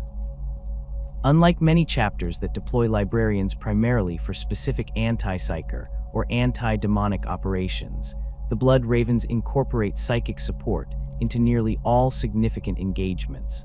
Tactical squads frequently include at least one librarian who provides both combat support and real-time intelligence gathering through psychic means. These battle psykers undergo specialized training in battlefield divination, allowing them to identify enemy movements and intentions moments before they manifest. During the purge of the Space Hulk Judgment of Carrion, Librarian Jonah Orion demonstrated the effectiveness of this integrated approach. Embedded with a tactical squad led by Sergeant Tarkus, Orion used his psychic abilities to detect genestealers moving through maintenance ducts before they could ambush the squad. More impressively, he identified psychic resonances, indicating which sections of the Hulk contain the most valuable archaeotech, allowing the Blood Ravens to prioritize their exploration efficiently. When the squad encountered a sealed vault door with no apparent opening mechanism, Orion psychically interfaced with the ancient systems, bypassing security measures that would have required hours for tech marines to overcome conventionally. This integration extends to specialized psychic techniques developed specifically for tactical applications. Blood Ravens librarians practice a discipline known as battlefield prescience that allows them to glimpse probable enemy actions seconds before they occur. While less comprehensive than true divination, this technique provides crucial tactical advantages in direct combat. Librarians channel this foresight to squad leaders through brief telepathic impulses, giving Blood Ravens forces the appearance of anticipating enemy movements. Combined with their extensive pre-battle intelligence gathering, this capability makes Blood Raven squads exceptionally difficult to surprise or outmaneuver.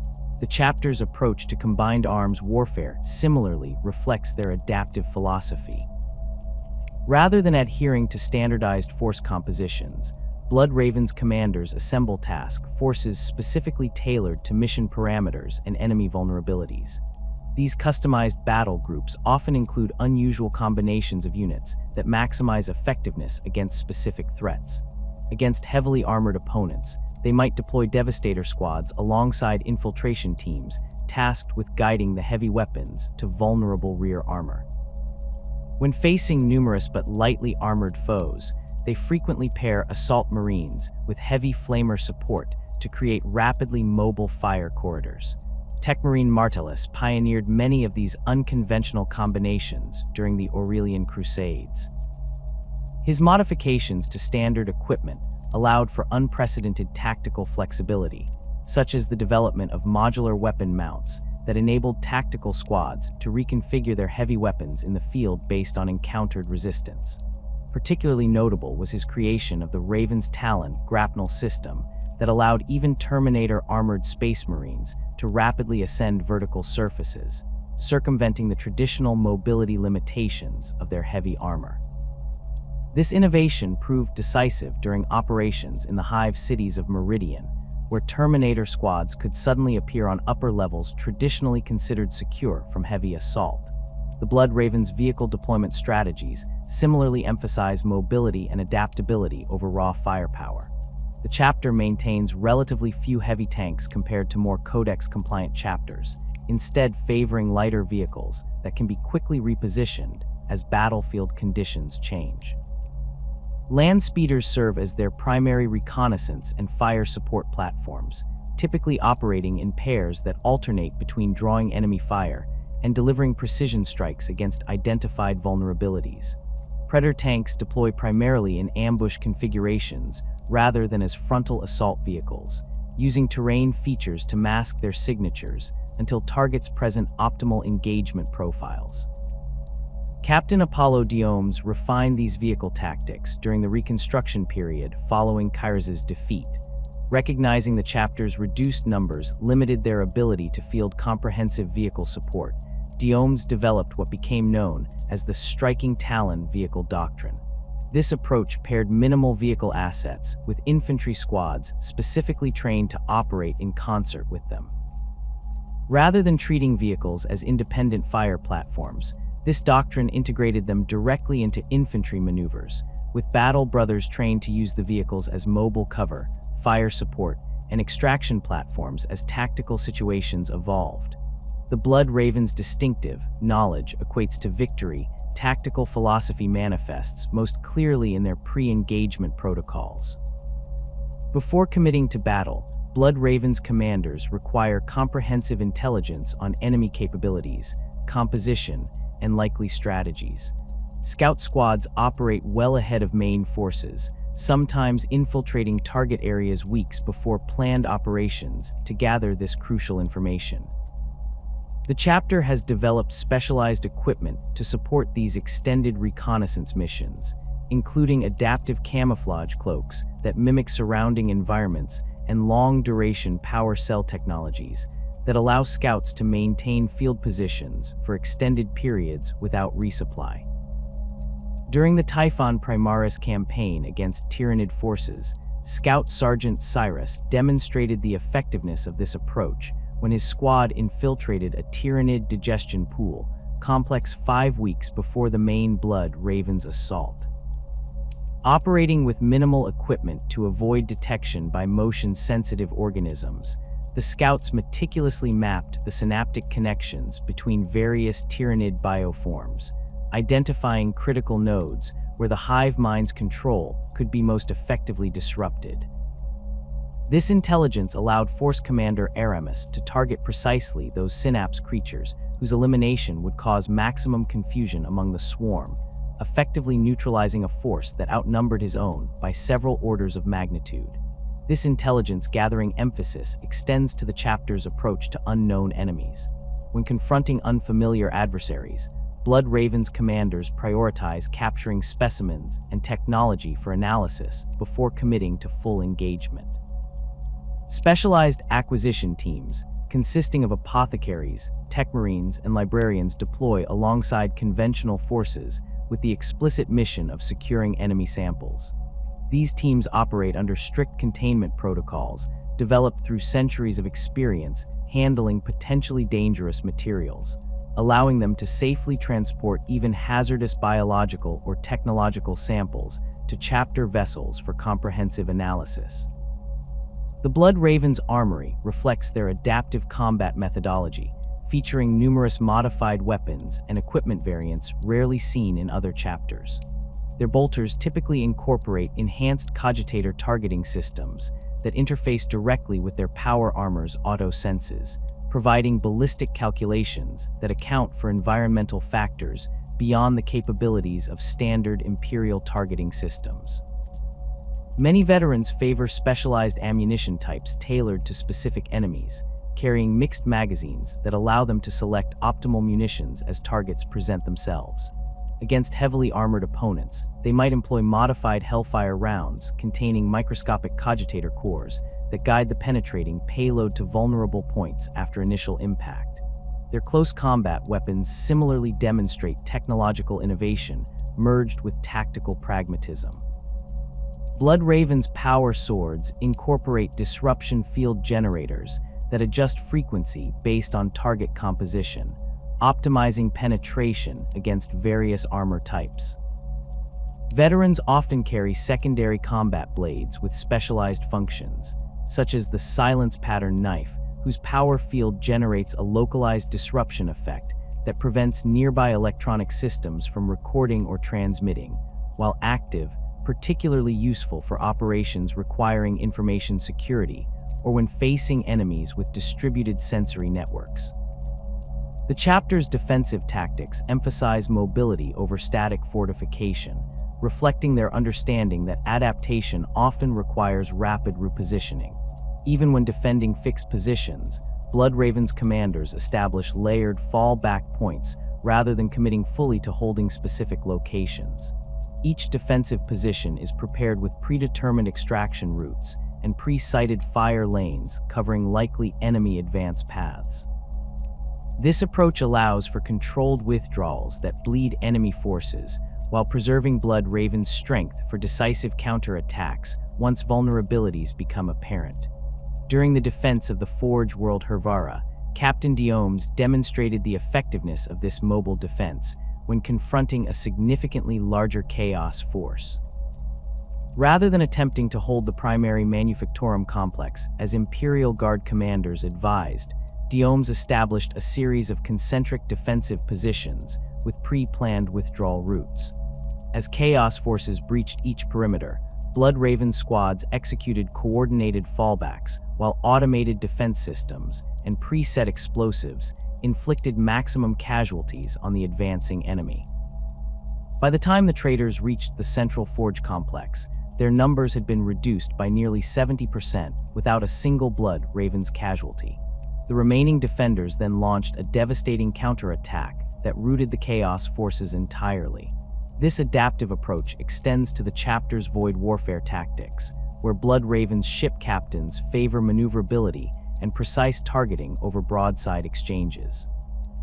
Their strike cruisers undergo extensive modification to enhance acceleration and turning capabilities, often sacrificing some weapons' capacity to incorporate additional maneuvering thrusters. In fleet engagements, Blood Raven's vessels typically operate in pairs, with one ship executing high-speed attack runs while the other provides targeting data and draws enemy fire. This coordinated approach allows them to neutralize larger vessels by concentrating fire on critical systems identified through preliminary scans, rather than attempting to cause general damage across hardened hull sections. The Blood Raven's most guarded tactical innovations involve their integration of recovered Xenotech principles into Imperial equipment without crossing the line into tech heresy. While never incorporating actual Xenos components, Chapter Techmarines study captured technology to understand underlying principles that can be replicated using sanctioned materials and manufacturing techniques. Their targeting systems incorporate optical processing algorithms derived from studies of tau sensor arrays, while their communications equipment utilizes encryption protocols developed after analyzing Eldar Wraithbone resonance patterns. These adaptations provide capabilities beyond standard Imperial equipment while remaining technically compliant with Mechanicus doctrines, though such compliance often relies on careful interpretation of what constitutes innovation versus optimization. At its core, the Blood Raven's combat doctrine embodies their chapter motto: "Knowledge is power, guard it well." By prioritizing understanding over blind aggression, precision over overwhelming force, and adaptation over rigid adherence to tradition, they have developed a distinctive approach to warfare that maximizes their effectiveness despite their relatively small numbers. This philosophy has allowed them to survive challenges that might have destroyed less flexible chapters, though it continues to place them at odds with more orthodox Imperial organizations that view their methods with suspicion. The Blood Ravens maintain a chapter structure that superficially resembles the organization prescribed in the Codex Astartes, yet contains numerous significant deviations that reflect their unique character and operational requirements.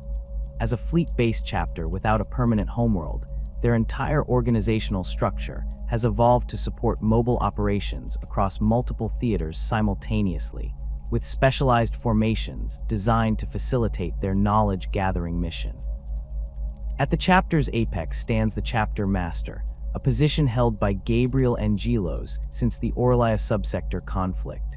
Unlike most chapters where the position is primarily administrative and strategic, Blood Raven's chapter masters traditionally maintain an active combat role, personally leading operations deemed critical to chapter interests.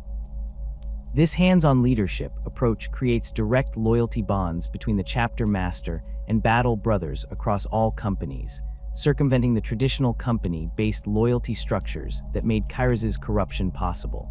Directly supporting the chapter master is the Honor Guard, a formation of veteran Space Marines who serve as both bodyguards and specialized strike team. Membership in the Honor Guard is not permanent. Battle brothers rotate through this duty on 5-year assignments, ensuring that expertise from this elite formation eventually disseminates throughout the entire chapter. This rotation system represents a post-Kairos reform implemented by Angelos to prevent the isolation and corruption that occurred when the Honor Guard became a closed circle of loyalists under the previous regime. The chapter's command structure includes several specialized positions not found in Codex-compliant chapters. The Keeper of the Lore, traditionally a senior librarian, oversees the chapter's vast repositories of knowledge and coordinates research efforts across all companies. This officer maintains ultimate authority over which recovered artifacts and texts are preserved, and which are destroyed, implementing the strict containment protocols established after Kairos' fall. The current keeper, Epistolary Karas, personally reviews all significant acquisitions and maintains psychic wards around the most dangerous materials. The Master of the Watch serves as the chapter's chief security officer, responsible for preventing both external infiltration and internal corruption. This position gained prominence following the chapter civil war, with expanded authority to monitor communications between vessels and investigate suspicious behavior among battle brothers. The current master, Captain Solinus, maintains a network of trusted veterans across all companies who report directly to him, creating a counterintelligence system that operates independently from the normal command structure. Below these specialized positions, the Blood Ravens maintain 10 nominal companies in accordance with Codex organization, though their actual deployment patterns rarely reflect this structure. The first company, comprised entirely of veterans with at least a century of service, operates not as a unified force, but as a reservoir of experience distributed throughout the chapter. These veterans are assigned individually or in small teams to operations requiring specialized expertise, ensuring that no company operates without the benefit of their knowledge. During the Tyranid incursions in the Aurelian subsector, veterans from the first company served as squad leaders across all deployed forces, providing crucial tactical guidance to less experienced battle brothers. The 2nd through 9th companies officially maintain standard Codex tactical, assault, and devastator squad compositions, but in practice operate with much greater flexibility. Blood Ravens battle brothers receive cross-training in multiple combat roles, allowing tactical squads to reconfigure as assault or devastator units as mission parameters require. This adaptability proves particularly valuable during extended campaigns where reinforcement is impossible, enabling deployed forces to adjust their capabilities as enemy threats evolve. The 10th Company, responsible for scout training, deviates significantly from Codex norms in both size and operational role. While most chapters maintain approximately 100 scouts in various stages of training, the Blood Ravens 10th Company typically numbers between 150–200 initiates. This larger scout complement reflects both the chapter's emphasis on intelligence gathering and their higher-than-average attrition rate during the final implantation stages, attributed to their gene seed's unusual characteristics. Scout squads operate with greater autonomy than in most chapters, often deployed on extended reconnaissance missions months before main forces arrive in a theater. Perhaps the most significant deviation from Codex structure lies in the Blood Ravens' expanded Librarians. While the Codex recommends approximately 10–15 librarians per chapter, the Blood Ravens maintain between 40–45 active battle psykers, nearly triple the standard number. This expanded Librarius reflects both the chapter's unusually high occurrence of psychic potential among recruits and the central role knowledge acquisition plays in their operational doctrine. Blood Ravens librarians are organized into specialized cadres based on their particular abilities and training, rather than the generalist approach favored by most chapters. The Corvidi cadre specializes in divination and strategic forecasting, using their psychic abilities to identify critical decision points in upcoming conflicts. These librarians rarely deploy directly to combat zones, instead operating from chapter vessels, where they maintain psychic surveillance over broad operational areas. During the defense of Typhon Primaris, Corvidi librarians identified Tyranid adaptation patterns hours before they manifested physically, allowing Blood Ravens forces to adjust their tactics proactively rather than reactively. The Lexicanium cadre focuses on knowledge extraction and preservation, deploying alongside tactical squads specifically to secure valuable intelligence. These librarians receive specialized training in rapid data assimilation, capable of absorbing and cataloging information from captured databases or texts in minutes rather than hours.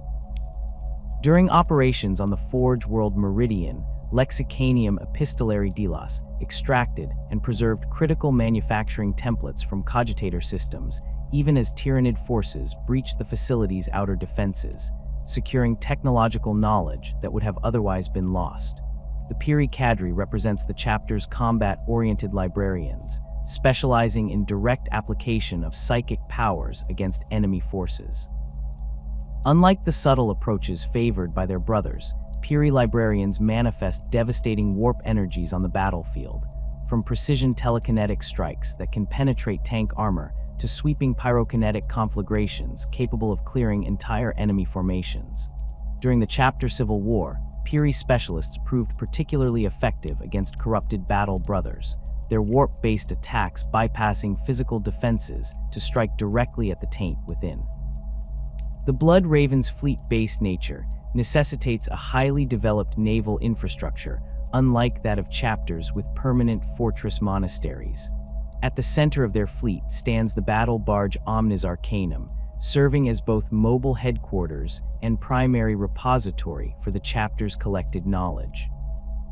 This massive vessel has undergone extensive modifications from standard Imperial patterns, with nearly 40% of its internal volume dedicated to archive chambers, research facilities, and specialized containment vaults for dangerous artifacts. The Omnis Arcanum's command deck features a strategic planning chamber known as the Conclave of Knowledge, where the chapter's senior officers gather to analyze intelligence and develop operational plans. This chamber contains advanced hololithic projection systems capable of rendering three-dimensional tactical displays with unprecedented detail, incorporating data from all active Blood Ravens deployments across multiple sectors.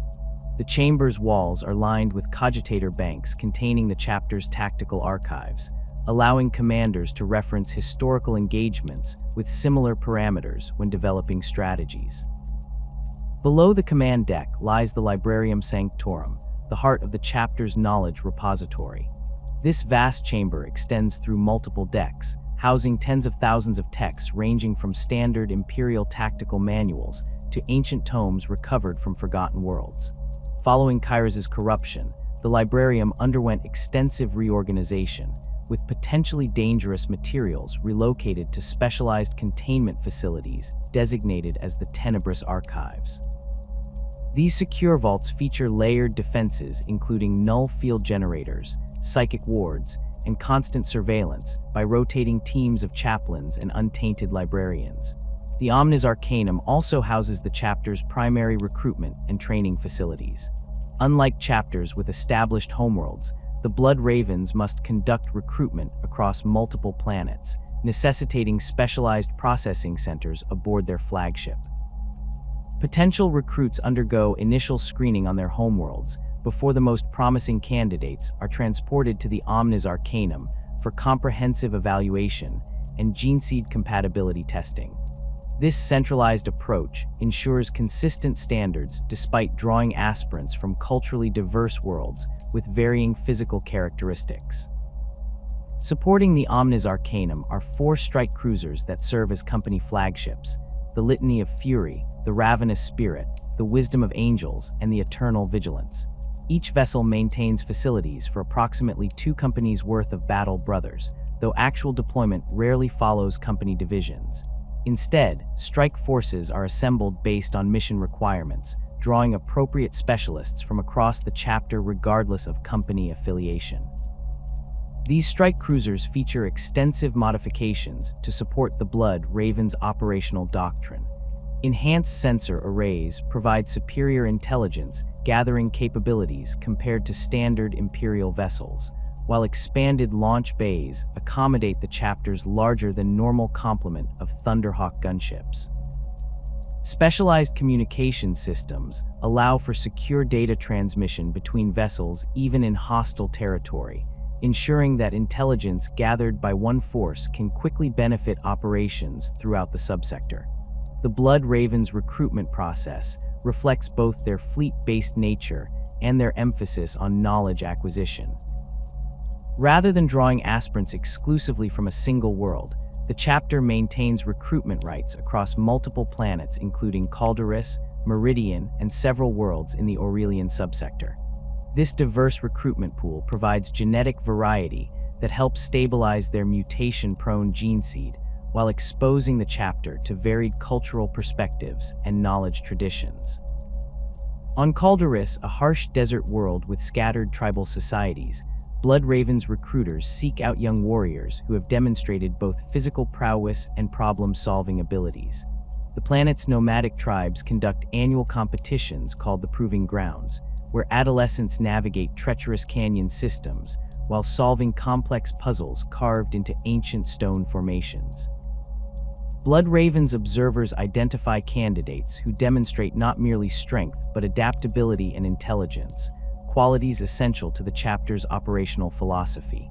Meridian, a densely populated hive world, provides a different type of recruit. Here, the chapter focuses on the underhive zones where constant gang warfare produces hardened fighters with innate tactical awareness. Blood Ravens recruiters often pose as merchants or pilgrims, observing gang conflicts to identify youths who demonstrate leadership and strategic thinking amid the chaos. Those selected undergo preliminary testing in hidden facilities beneath the hive cities before the most promising are secretly transported to waiting chapter vessels. Before its destruction, Cyrene served as the chapter's primary recruitment world for generations. The planet's feudal society, with its emphasis on both martial training and scholarly pursuits, produced ideal candidates for the knowledge-focused chapter. Following Cyrene's exterminatus, the Blood Ravens established new recruitment protocols on several worlds, though veterans still speak of Cyrene stock as representing the chapter's ideal genetic and cultural template. The Blood Ravens initiation process differs significantly from Codex standards, particularly in its emphasis on knowledge acquisition alongside physical development.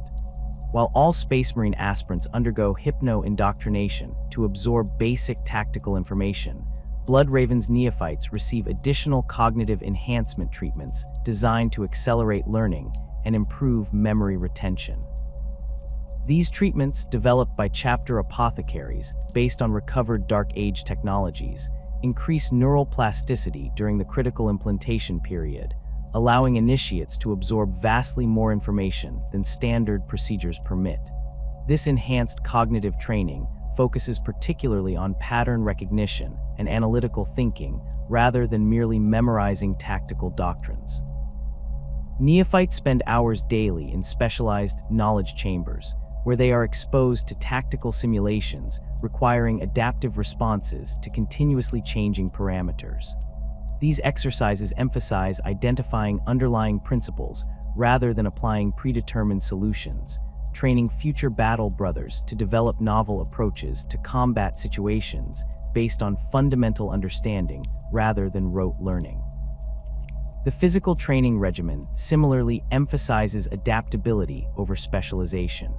Blood Ravens aspirants rotate through all combat disciplines regardless of their apparent aptitudes, ensuring that even those who eventually become specialists understand the capabilities and limitations of other tactical roles.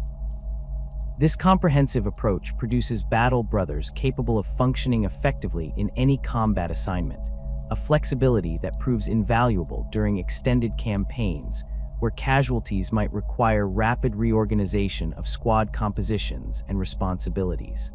The final stage of Blood Ravens training involves practical knowledge acquisition missions under veteran supervision. Neophytes accompany experienced battle brothers on low-risk operations, specifically designed to recover artifacts or information, learning proper containment and documentation procedures firsthand. These missions provide crucial experience in the chapter's knowledge-gathering protocols while allowing veterans to evaluate the initiate's judgment when confronted with potentially dangerous or corrupting materials. The chapter's rank structure incorporates several specialized positions reflecting their unique operational focus. Beyond standard designations like Battle Brother, Sergeant, and Captain, the Blood Ravens maintain titles such as Loremaster, Keeper, and Preceptor. These specialized roles create career paths for battle brothers with particular aptitudes that might not be recognized in more traditionally organized chapters. The position of Master of the Watch gained particular prominence following Kairos' corruption. This officer oversees internal security protocols designed to prevent infiltration or corruption, maintaining a network of trusted veterans who monitor for signs of taint among their battle brothers. The current master, Captain Solinus, implemented the thrice-witnessed protocol requiring that any battle brother exhibiting unusual behavior be independently observed by 3 different observers before action is taken, preventing both false accusations and the isolation that allowed Kairos' influence to spread undetected. The Blood Raven's organizational flexibility proved crucial during the Indomitus Crusade when the chapter received Primaris reinforcements. Rather than segregating these new battle brothers into separate units, as many chapters did, Gabriel Angelos integrated them throughout the existing structure, pairing Primaris Marines with veterans to facilitate knowledge transfer in both directions. This approach accelerated the incorporation of Primaris capabilities into chapter tactics, while ensuring the new warriors absorbed the Blood Raven's distinctive cultural emphasis on knowledge acquisition and preservation. The Blood Raven's obsession with knowledge extends naturally to their collection of wargear and relics, which stands as one of the most diverse and controversial arsenals maintained by any Loyalist chapter.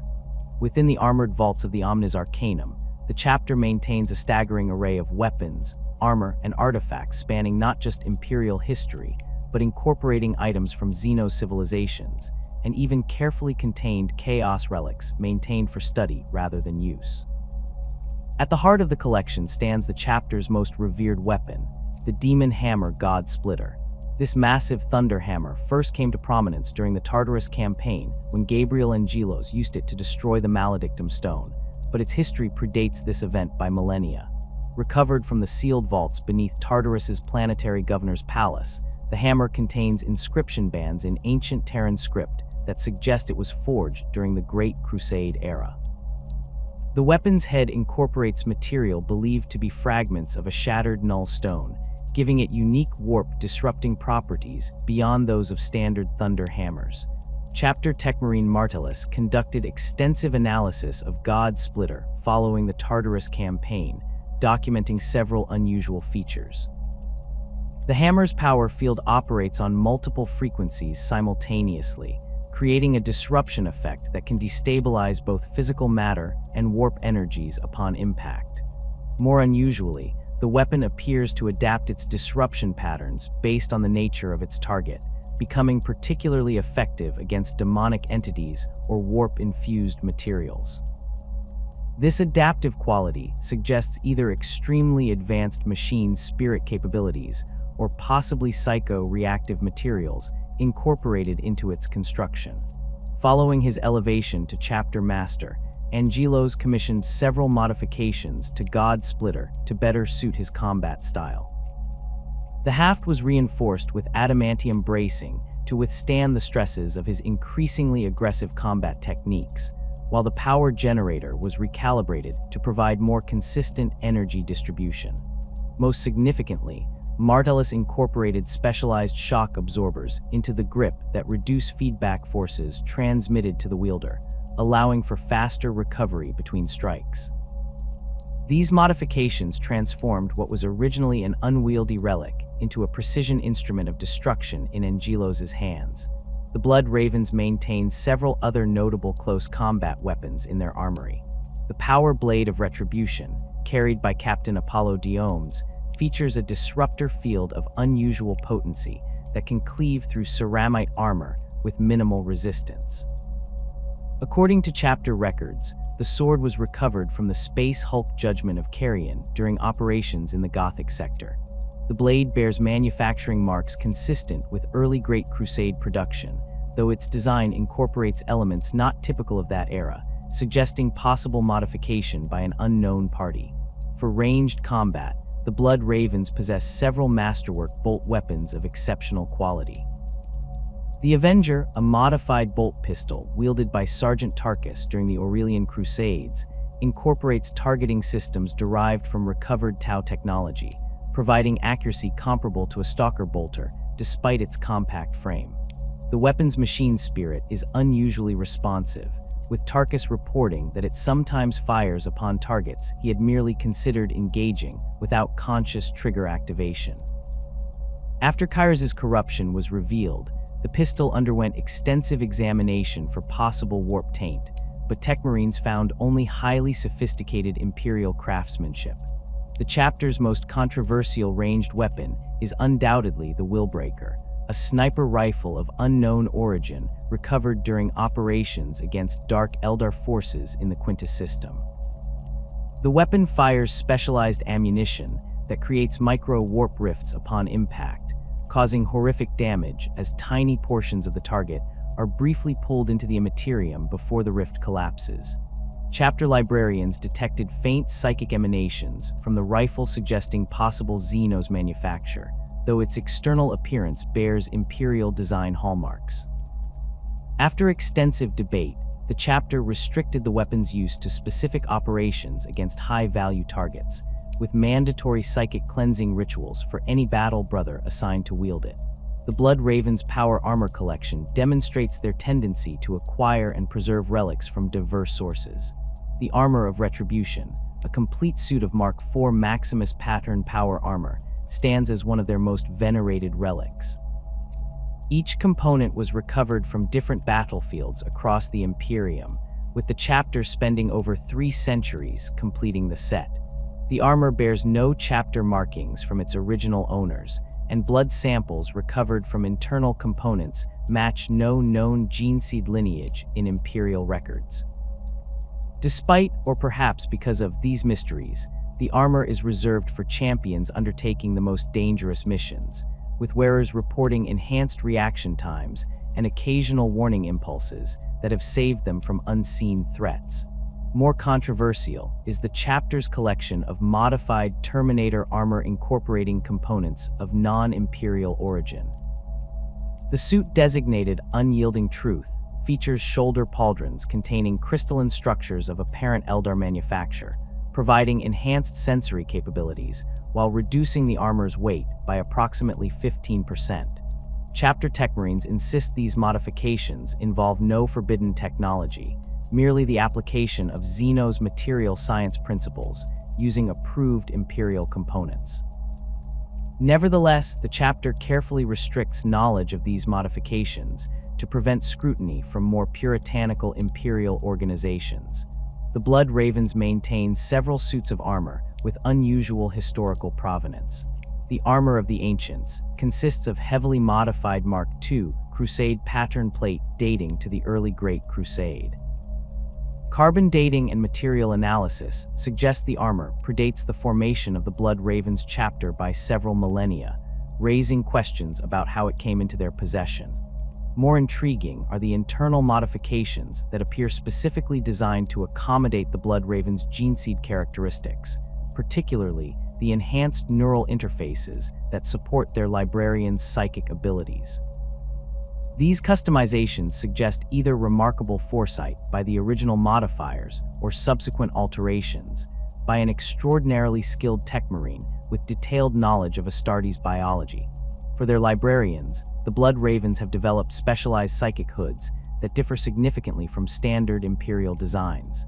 The Corvity pattern hood incorporates crystalline focusing elements arranged in configurations that enhance specific psychic disciplines while suppressing others.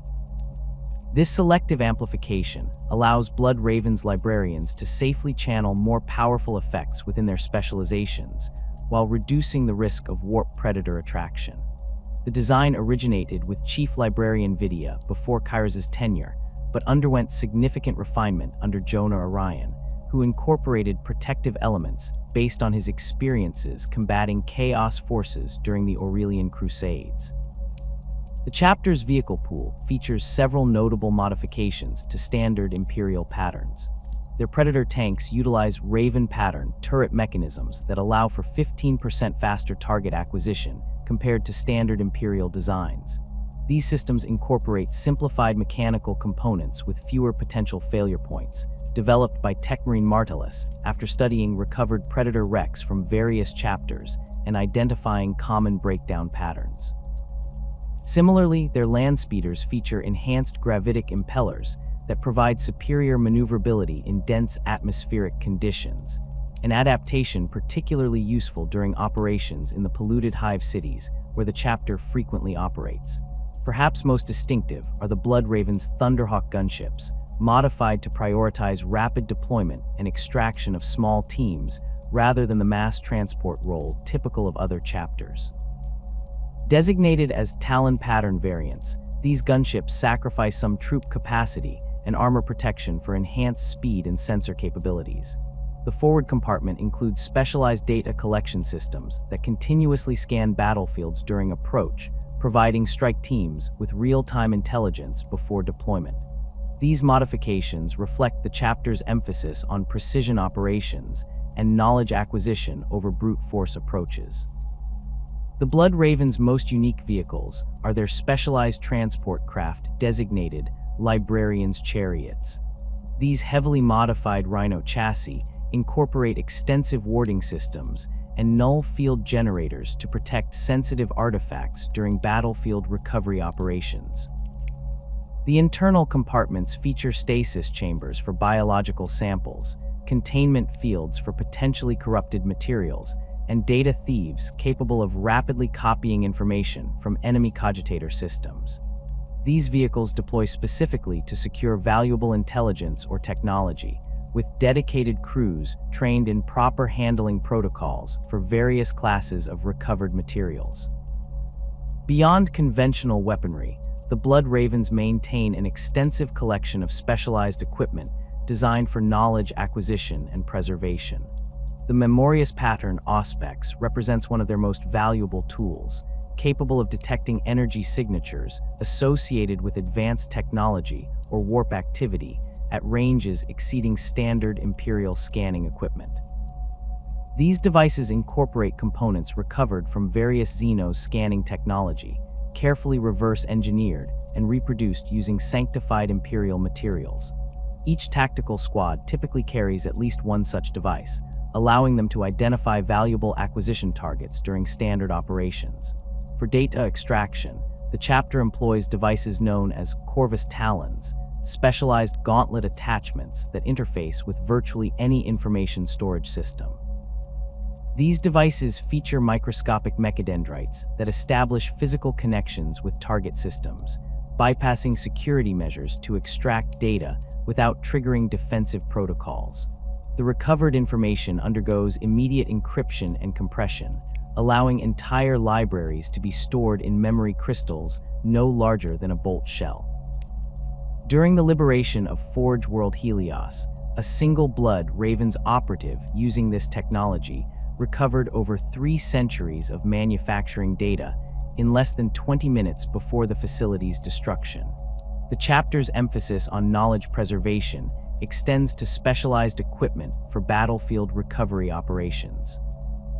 Keeper caskets are adamantium containers lined with null field generators and psychic warding materials, designed to safely transport potentially dangerous artifacts. These containers feature multiple containment layers with independent power supplies, ensuring that even if outer systems fail, the contents remain secure. Each casket includes sophisticated monitoring equipment that alerts handlers to any changes in the contained items, from radiation spikes to subtle warp emanations. For recovering biological samples, the Blood Ravens utilize Genesis pattern field preservation kits developed in collaboration with their apothecaries. These kits contain specialized stasis injectors that can stabilize tissue samples from virtually any organic source, preserving them in near-perfect condition for later study. During encounters with new Tyrannid bioforms, these kits prove particularly valuable, allowing the chapter to analyze the hive mind's latest adaptations and develop countermeasures before subsequent engagements. Similar techniques preserve samples from other Xeno species, building a comprehensive biological database that informs the chapter's tactical approaches to various enemies. The Blood Ravens collection includes numerous Xenos artifacts maintained for study rather than deployment. Among the most valuable are several intact Eldar Spirit Stones recovered from abandoned craftworlds or battlefield sites. These artifacts remain in specialized containment chambers aboard the Omnis Arcanum, where librarians study their psychic resonance patterns from behind multiple layers of warding. The knowledge gained from these studies has enhanced the chapter's understanding of warp dynamics and psychic shielding techniques, though they carefully avoid direct interface with the stones themselves, recognizing the potential dangers of Eldar technology. From Necron technology, the Blood Ravens have preserved several phase blades and disruption field generators recovered from dormant tomb complexes. These items remain permanently powered down and stored in lead-lined containers that block their unique energy signatures. Techmarine Martellus conducted limited analysis of these devices, identifying principles that subsequently informed modifications to the chapter's own disruption weapons. However, after several incidents where the Necron technology displayed signs of self-repair despite complete power isolation, the chapter implemented stricter containment protocols, limiting study to short-duration observations with multiple fail-safe measures in place. The chapter's approach to Tau technology differs significantly, as they consider it less inherently dangerous than other Xenos artifacts. Their collection includes several intact pulse weapons and targeting systems, which chapter Techmarines have extensively disassembled and analyzed. While they do not directly incorporate Tau components into their own weapons, the principles derived from these studies have influenced several modifications to standard Imperial equipment. The targeting algorithms used in Blood Raven's sniper rifles show particular influence from Tau marker-light technology, though implemented through entirely Imperial means. Perhaps most controversial are the Blood Raven's carefully controlled studies of Tyranid biomorphs. The chapter maintains specialized containment facilities aboard the Omnis Arcanum, where recovered Tyranid samples are preserved in stasis fields for analysis. These studies focus primarily on identifying vulnerabilities in Tyranid organisms and tracking evolutionary adaptations between encounters. Apothecary, Galen pioneered techniques for neutralizing the psychic connection between preserved samples and the hive mind, allowing safer study without risk of psychic tracking. The knowledge gained from these studies has proven invaluable during subsequent Tyranid incursions, with the chapter developing increasingly effective toxins and targeting protocols specific to different bioforms. The most closely guarded section of the Blood Raven's reliquary contains items recovered from Chaos forces. Unlike most chapters, who destroy such materials immediately, the Blood Ravens maintain a small collection of carefully contained Chaos artifacts for controlled study. Each item resides within multiple layers of physical and psychic warding, with access restricted to specifically trained librarians and chaplains working in rotating teams to minimize exposure. These studies focus on identifying recognition patterns for Chaos influence rather than attempting to harness any corrupting power, with the knowledge used to develop more effective detection and containment protocols. Among the chapter's sacred texts, the Tome of the Lost stands as perhaps their most valued written work. This ancient volume contains fragmentary records of Space Marine chapters believed destroyed or lost to the warp, compiled over millennia by successive generations of Blood Raven's librarians. The book serves both as a memorial to fallen brothers and a strategic resource, preserving combat doctrines and tactical innovations that would otherwise be lost to history. Each chapter master traditionally adds one page to the tome upon taking office, either commemorating a newly discovered lost chapter or adding information to an existing entry based on recent findings. The Blood Ravens maintain extensive digital archives in addition to physical texts, stored in heavily encrypted data cores throughout their fleet. The central repository aboard the Omnis Arcanum contains tactical information on virtually every enemy the Imperium has faced, compiled from both the chapter's direct experiences and intelligence gathered from other Imperial sources. This database undergoes continuous updating and refinement, with dedicated lexicanium teams responsible for verifying information and resolving contradictions between sources. Battle Brothers can access appropriate sections of this knowledge base through their armor's auto-senses, receiving tactical data relevant to current engagements directly through their neural interfaces.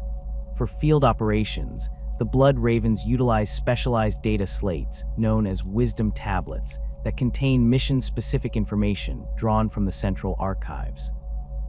These hardened devices feature multiple encryption layers and self-destruct mechanisms to prevent enemy capture, along with sophisticated interface systems that adapt information presentation based on the user's cognitive patterns.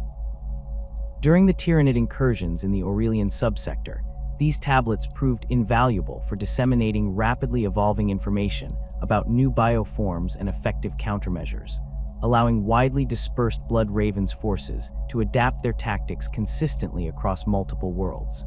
The chapter's reliance on extensive data collection has necessitated the development of specialized cogitator systems beyond standard Imperial designs. The Corvus cogitator pattern used throughout their fleet features enhanced pattern recognition algorithms and parallel processing capabilities that allow for rapid analysis of disparate information sources. These systems incorporate limited machine learning capabilities that improve their effectiveness at identifying relevant connections between seemingly unrelated data points. During the investigation into Kairos' corruption, these systems proved crucial for identifying subtle patterns of suspicious activity that human analysts had overlooked. The First Aurelian Crusade began as a seemingly straightforward campaign against a Black Legion incursion, but quickly escalated into one of the most significant threats the Blood Ravens had ever faced. Intelligence reports from Imperial listening posts in the Auralia subsector initially detected unusual warp fluctuations near the jungle death world Calderis, one of the chapter's primary recruitment planets.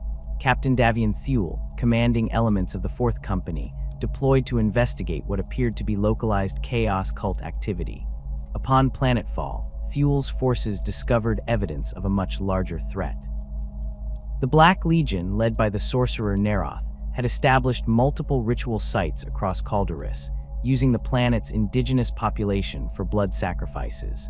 Recovered Vox recordings from the early engagements revealed that the cultists were chanting references to Ulcair and the Sleeping One, though the significance of these terms wasn't immediately apparent to Blood Raven's command.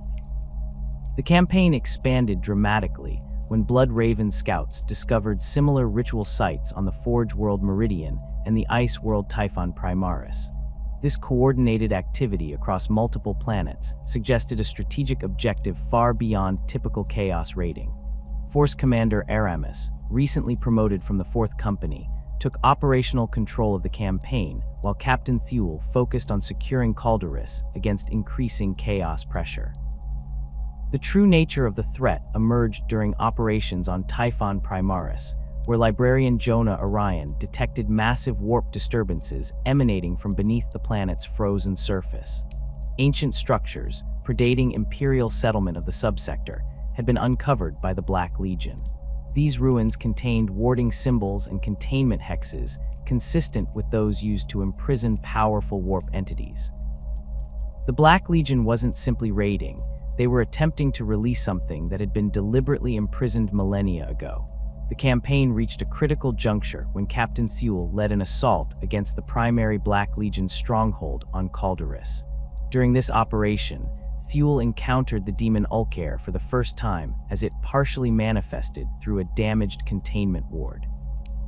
Combat recordings show Thule engaging the semi-corporeal entity with his power sword, scoring several strikes that appeared to disrupt its manifestation temporarily.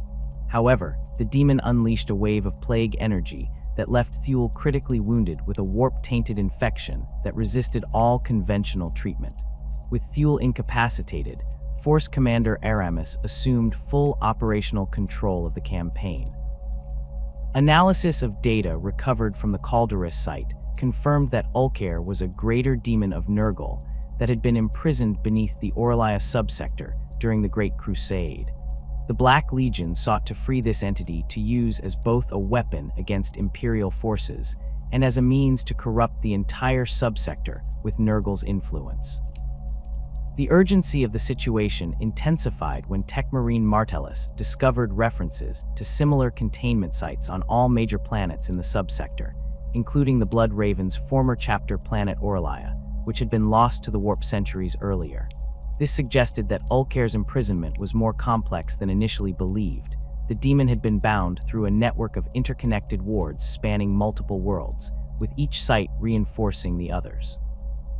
The Black Legion's simultaneous attacks on multiple planets were specifically designed to weaken this network systematically.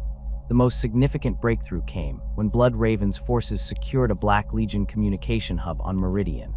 Decrypted data revealed that the traitors were working from ancient star charts predating the Horus heresy, suggesting they had obtained information about Ulker's imprisonment from sources dating back to the early Imperium. More disturbing were references to the Master's return and coordinates for a warp jump to the exact location where Orlaia had once existed before being lost to the Imperium. Aramis made the crucial decision to split his forces, personally leading a strike team to the Orlaia coordinates, while Captain Gabriel Angelos secured the remaining containment sites on Calderis and Meridian. This high-risk strategy was necessitated by the Blood Raven's limited numbers and the need to address multiple critical threats simultaneously. The decision proved prescient when Aramis's fleet emerged from the warp to discover that Orlaia had somehow returned to real space, though horrifically transformed into a demon world covered in ice and warp energies. The planet's return represented a catastrophic weakening of the binding network that had contained Ulker.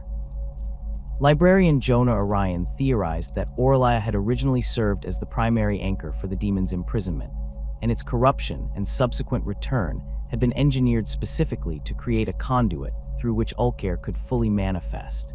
Scans of the planet revealed massive warp energy concentrations around what had once been the Blood Raven's fortress monastery, suggesting the Black Legion had specifically targeted this location for its connection to the chapter. The assault on Orlaia proved to be one of the most challenging operations in Blood Raven's history. The planet's surface had become a nightmarish landscape of twisted ice formations and reality-warping warp storms.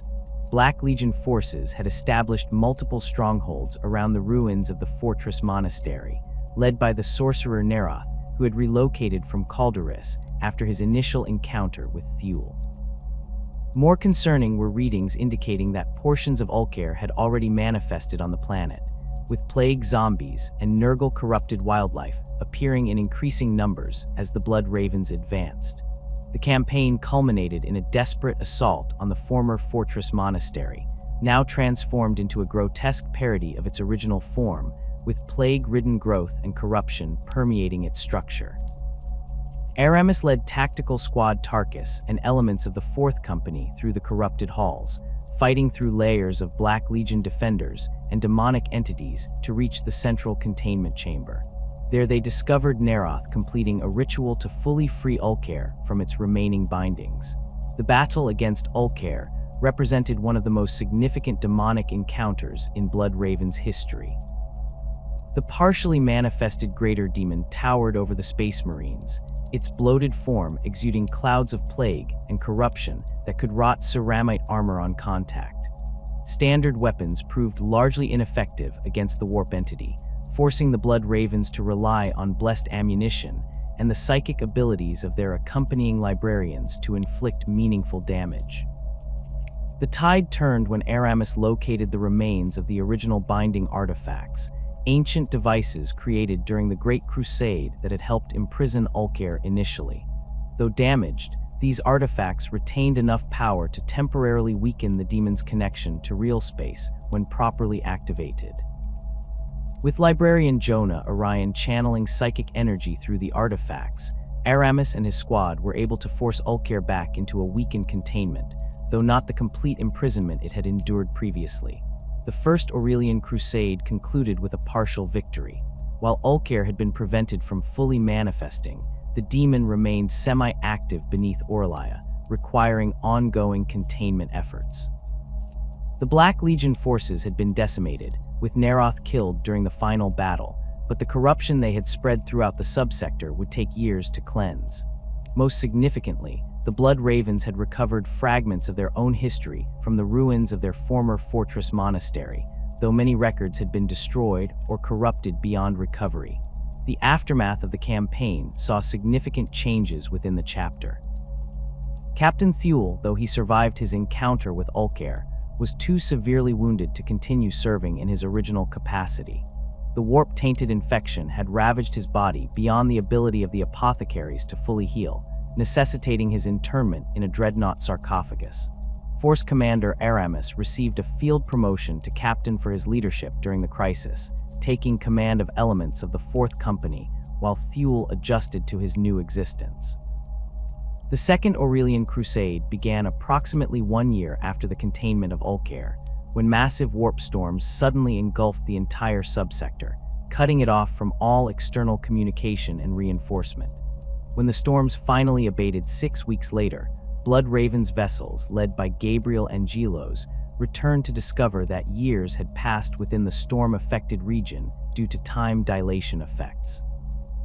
The subsector had undergone dramatic changes, with Tyranid Hive fleet elements invading multiple worlds and chaos forces resurgent across the region. Most alarming were reports from chapter serfs and loyal Imperial citizens, indicating that Blood Raven's forces had been operating in the subsector throughout the time distortion period, but their activities had become increasingly erratic and in some cases openly heretical. Planetary governors on both Calderis and Meridian reported Blood Ravens requisitioning supplies far beyond normal operational requirements and conducting punitive raids against civilian populations that questioned their authority. Angelos, now serving as force commander of the entire Aurelian deployment, initiated a full investigation into these reports while simultaneously organizing resistance against the Tyranid invasion. Initial evidence suggested that a significant portion of the Blood Raven's forces left behind during the warp storms had fallen to chaos influence, possibly due to continued exposure to Ulcair's weakened but persistent presence beneath Aurelia. More disturbing were indications that this corruption might extend to the highest levels of chapter command. The campaign developed along 2 parallel tracks: the visible war against the Tyranid splinter fleet threatening to consume the subsector's worlds, and a shadow conflict between loyal Blood Ravens and their potentially corrupted battle brothers. Angelos deployed trusted officers, including the newly promoted Captain Aramis and Dreadnought Thule, to secure key chapter facilities, while personally investigating signs of internal corruption. The first concrete evidence of chapter corruption emerged during operations on Typhon Primaris, where loyal Blood Ravens encountered a force of their own battle brothers defending a Tyranid reclamation pool.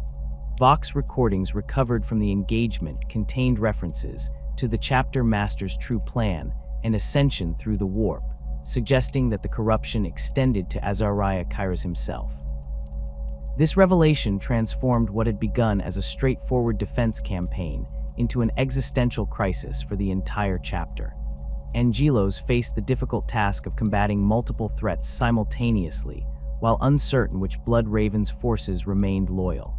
He established strict authentication protocols, requiring all chapter forces to submit to psychic screening by trusted librarians before being incorporated into his command structure.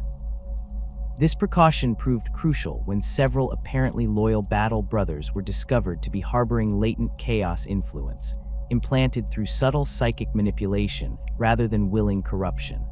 The campaign reached a turning point when Captain Apollo Diomes, commander of the Honor Guard and Kairos' most trusted officer, arrived in the subsector with orders to arrest Angelos for heresy. This direct confrontation between loyal Blood Ravens factions created dangerous division at a time when unity was desperately needed against the Tyranid threat. Diomes, operating under the belief that Angelos had turned traitor, pursued the force commander across multiple worlds, inadvertently disrupting critical anti-Tyranid operations. The truth was finally revealed when Diomes witnessed firsthand the corruption that had taken root within elements of the chapter. During an operation on Calderis, he discovered Blood Raven's battle brothers conducting heretical rituals using gene seed extracted from fallen space marines. The recovered gene seed was being systematically tainted with warp energies before storage, suggesting a plan to corrupt future generations of the chapter from within. Confronted with undeniable evidence, Diomes was forced to acknowledge the possibility that Kairos himself had fallen to chaos influence.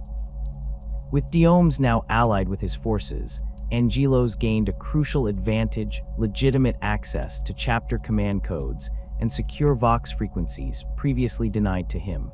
This access revealed the full extent of Kairos' corruption and his long-term plans for the chapter.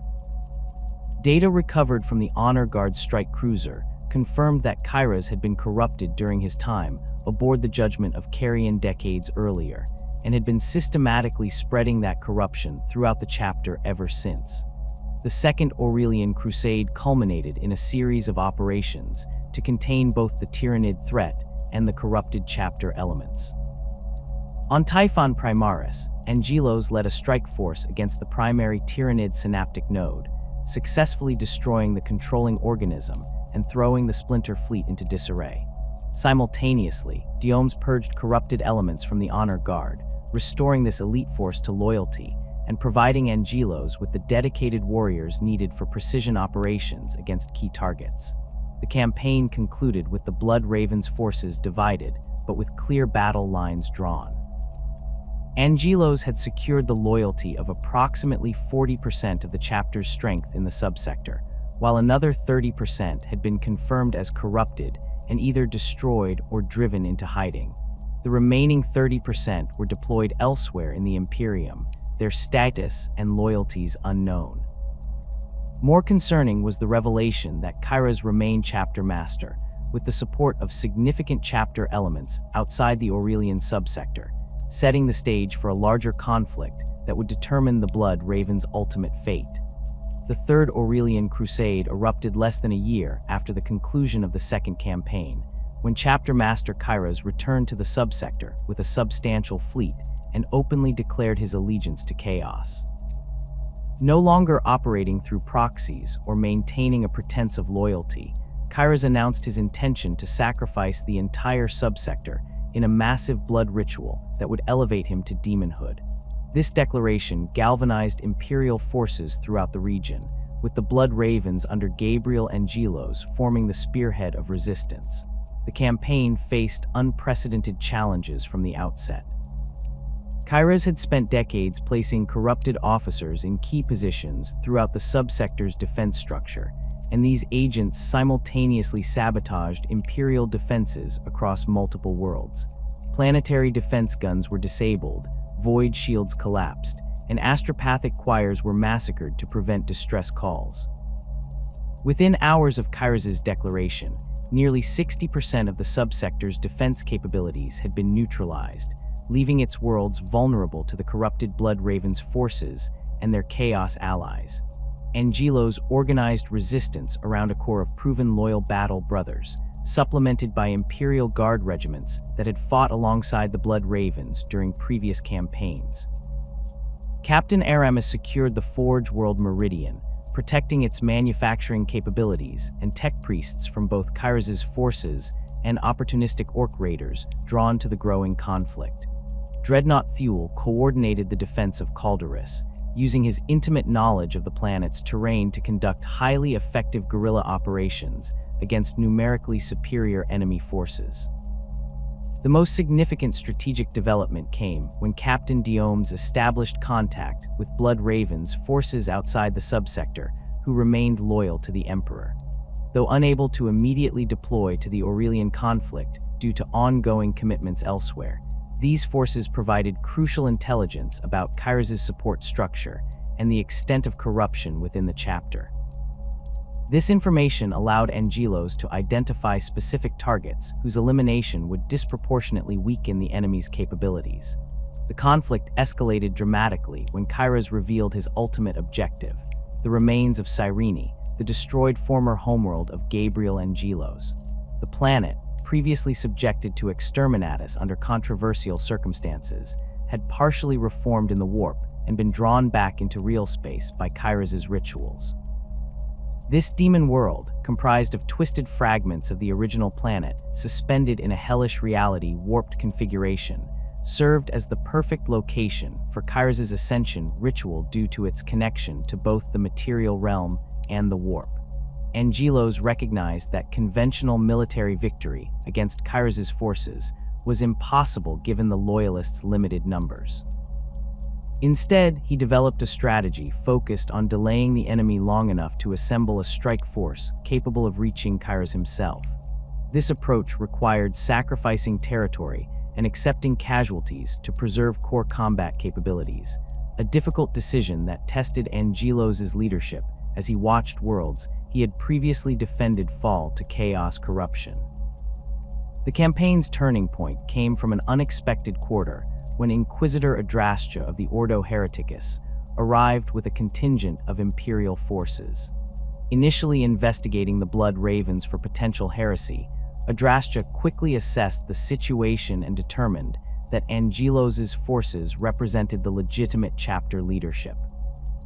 Her support provided both additional military assets and, more importantly, official Imperial recognition of Angelos' authority, countering Kyros' claims to legitimate chapter leadership. With inquisitorial backing, Angelos assembled a coalition force drawing from all available Imperial assets in the subsector. Imperial Guard regiments provided numerical strength, Mechanicus forces contributed technical expertise and Titan support, and even a small detachment of Sisters of Battle from the Order of the Sacred Rose joined the effort. This combined force launched coordinated attacks against Kyros' primary ritual sites on multiple worlds, disrupting the power flow to his main ascension, Ritual on Cyrene. The final assault on Cyrene represented one of the most challenging operations in Blood Raven's history. The fragmented planet had become a nightmarish landscape where reality itself was subject to Kyros' will. Gravity fluctuated unpredictably, time flowed at inconsistent rates, and the very ground transformed beneath the attacker's feet. Conventional tactics proved largely ineffective in this environment, forcing Angelos to rely heavily on his librarians to create zones of stabilized reality through which the attack force could advance. At the center of Cyrene, Kyros had established his ritual site atop the ruins of what had once been the planet's capital city, the same city where Gabriel Angelos had been recruited into the Blood Ravens decades earlier. This location held powerful symbolic significance, as Kyros sought to corrupt not only the planet, but the very origins of his primary opponent. The ritual had progressed substantially by the time Angelos' forces arrived, with Kyros already partially transformed into a demon prince of Khorne, his physical form grotesquely enhanced by warp energy. The battle against the ascended Kyros tested the Blood Ravens to their limits.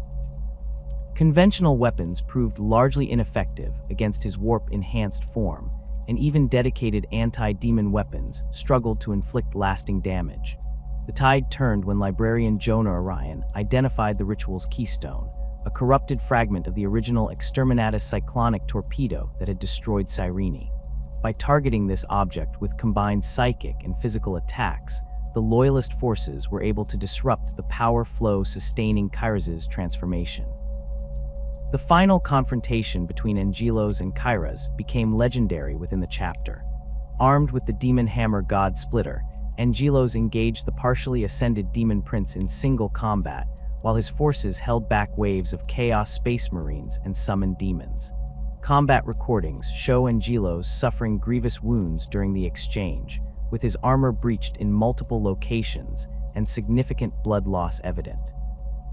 Nevertheless, he pressed the attack relentlessly, using the Demon Hammer's disruption field to counteract Kyros' warp-enhanced regenerative capabilities. The battle concluded when Angelos struck a devastating blow that shattered Kyros' physical form and disrupted his connection to the warp, preventing the completion of his ascension. As the Demon Prince's form destabilized, the ritual site collapsed in a massive warp implosion that consumed the corrupted remains of Cyrene, drawing the fragmented planet back into the Imperium. Angelos and his surviving forces were extracted moments before the planet's final destruction, though the Force Commander himself was critically wounded and required extensive apothecarian treatment. The aftermath of the Third Aurelian Crusade left the Blood Ravens fundamentally transformed. With Kyros destroyed and his corrupted followers either eliminated or fled, the chapter faced the monumental task of rebuilding from approximately 30% of its original strength.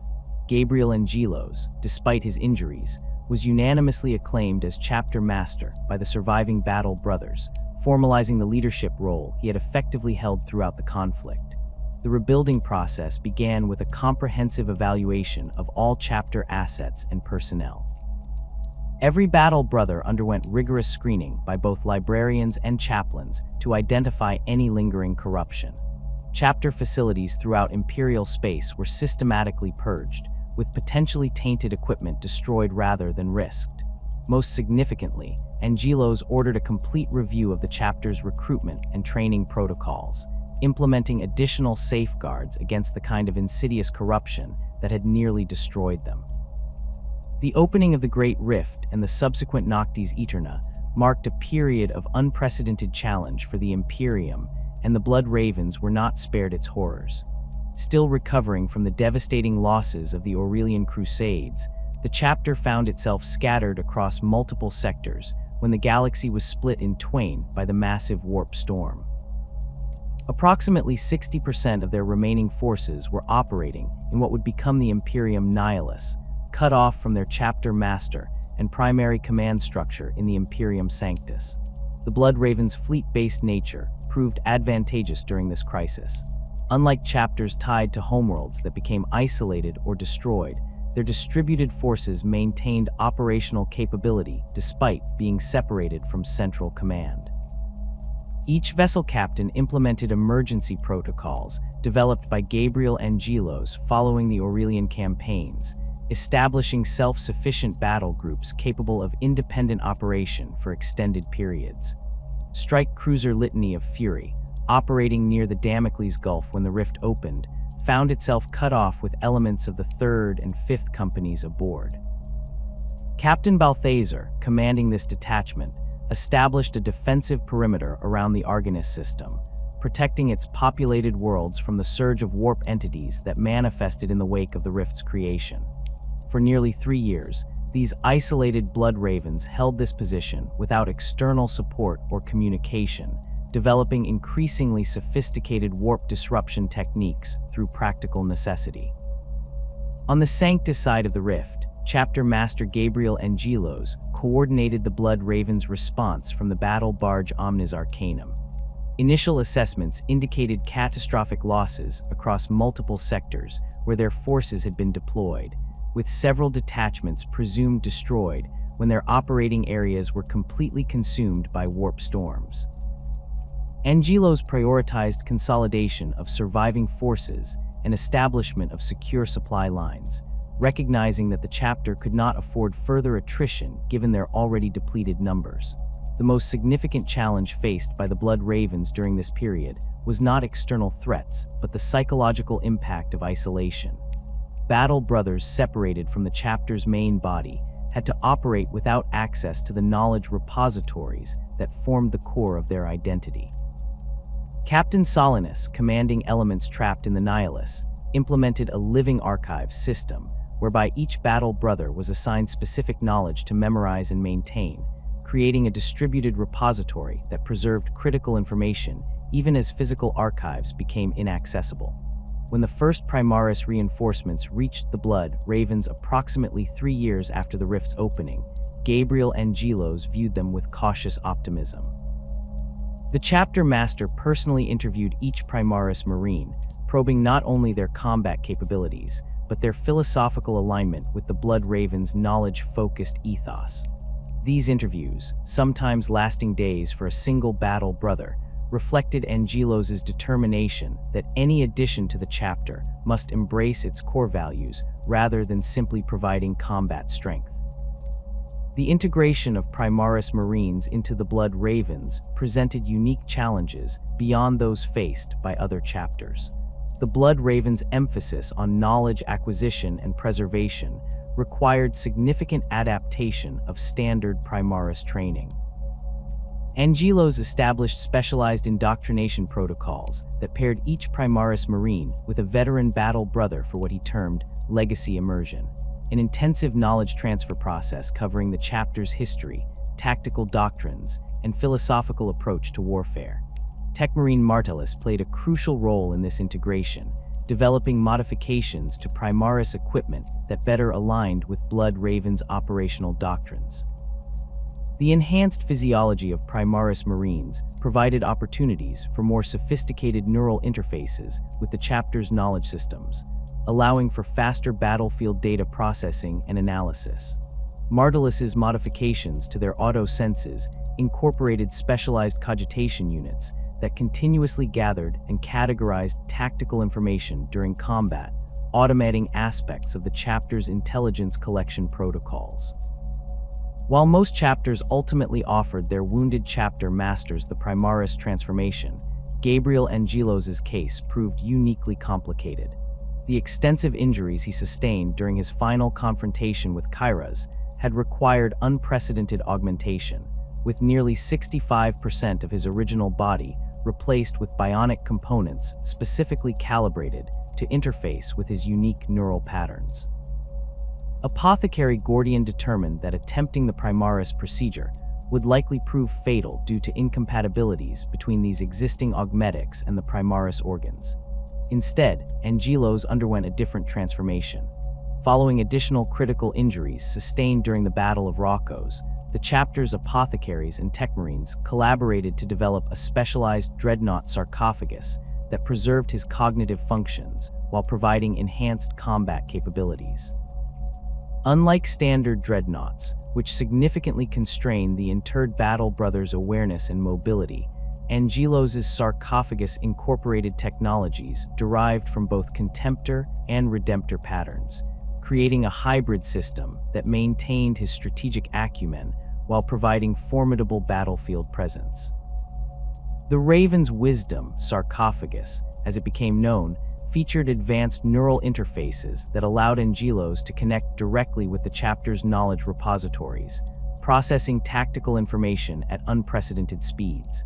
The external chassis incorporated elements of the Redemptor design's enhanced weapon systems while maintaining the more sophisticated life support systems of the Contemptor pattern.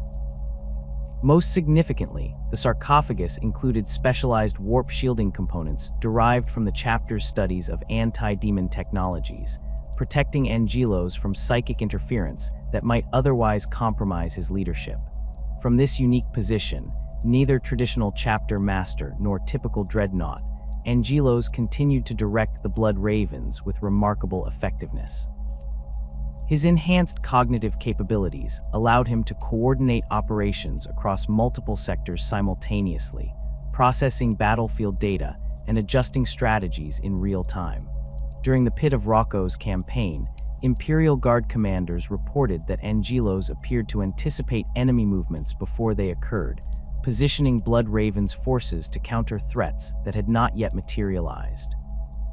The Blood Raven's post-Rift campaigns focused primarily on knowledge recovery operations in regions at risk of being lost to expanding warp storms. Strike Cruiser Sword of Revelations, commanded by Captain Aramis, conducted a series of high-risk extractions from worlds along the Rift's edge, recovering ancient texts and artifacts from libraries and museums facing imminent destruction. These operations prioritized preserving knowledge over military objectives, reflecting the chapter's belief that information lost would prove more damaging long-term than temporary territorial setbacks. The most significant of these recovery operations targeted the Librarium Obscura on Manichea Prime, a repository of pre-heresy texts maintained by a secluded order of Imperial scholars. As warp storms encroached on the system, Aramis led 3 squads of Primaris intercessors in a precision drop directly onto the Librarium complex. Fighting through waves of warp entities that had already breached the outer wards, the Blood Ravens secured approximately 63% of the archived materials before being forced to withdraw as the planet's crust began to destabilize. The recovered texts included several fragments dating to the Great Crusade era, with references to campaigns in sectors where the Blood Ravens had operated during their early history.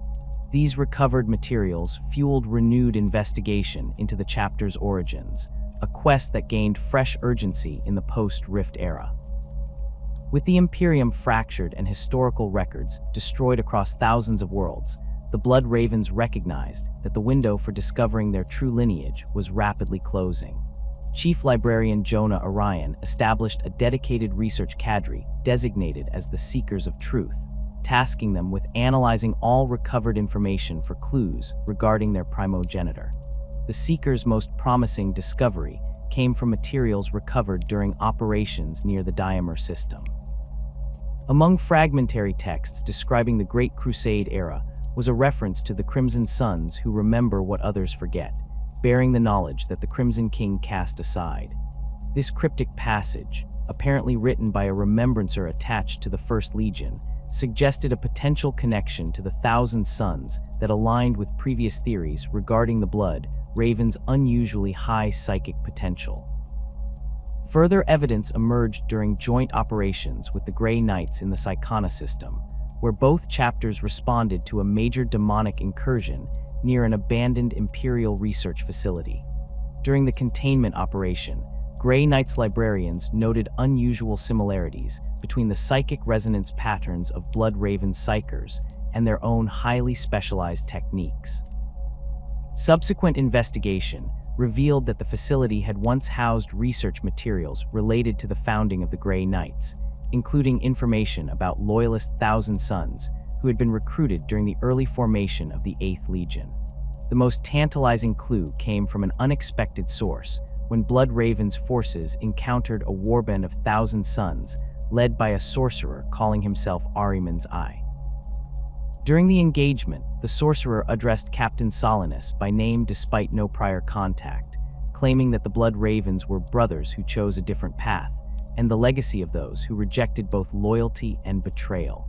Before being banished by Librarian Jonah Orion, the sorcerer transferred a series of psychic impressions containing coordinates to a previously unknown space hulk designated Memory of Prospero. Angelos authorized a small strike force to investigate these coordinates with extreme caution, recognizing the high probability of a trap, but unwilling to ignore potential information about their origins. The expedition, led by Librarian Corvin and a squad of veteran intercessors, discovered the space hulk contained a sealed chamber of apparent Thousand Sons design, housing a single stasis pod. Within they found not a trapped demon as feared, but a perfectly preserved pre-heresy era space marine in partial Thousand Sons heraldry, modified with Raven iconography. The recovered space marine, who identified himself as Venerable Cethino, claimed to have been part of a loyalist Thousand Sons splinter group that rejected Magnus's decisions both before and after the Council of Nicaea. According to his account, this group had foreseen the Legion's fall and attempted to preserve both their genetic legacy and accumulated knowledge through a specialized project sanctioned by Malcador the Sigillite himself. While much of Cethino's knowledge had degraded during his extended stasis, he provided compelling evidence suggesting the Blood Ravens were indeed descended from gene stock derived from loyal Thousand Sons who had neither followed Magnus into damnation nor been absorbed into the Grey Knights. This revelation, while not definitively proven, provided the Blood Ravens with a working theory of their origins that explained many of their chapters' distinctive characteristics. The high occurrence of psychic potential, their obsession with knowledge preservation, and even their missing historical records could be explained by a founding deliberately obscured to prevent association with a traitor legion.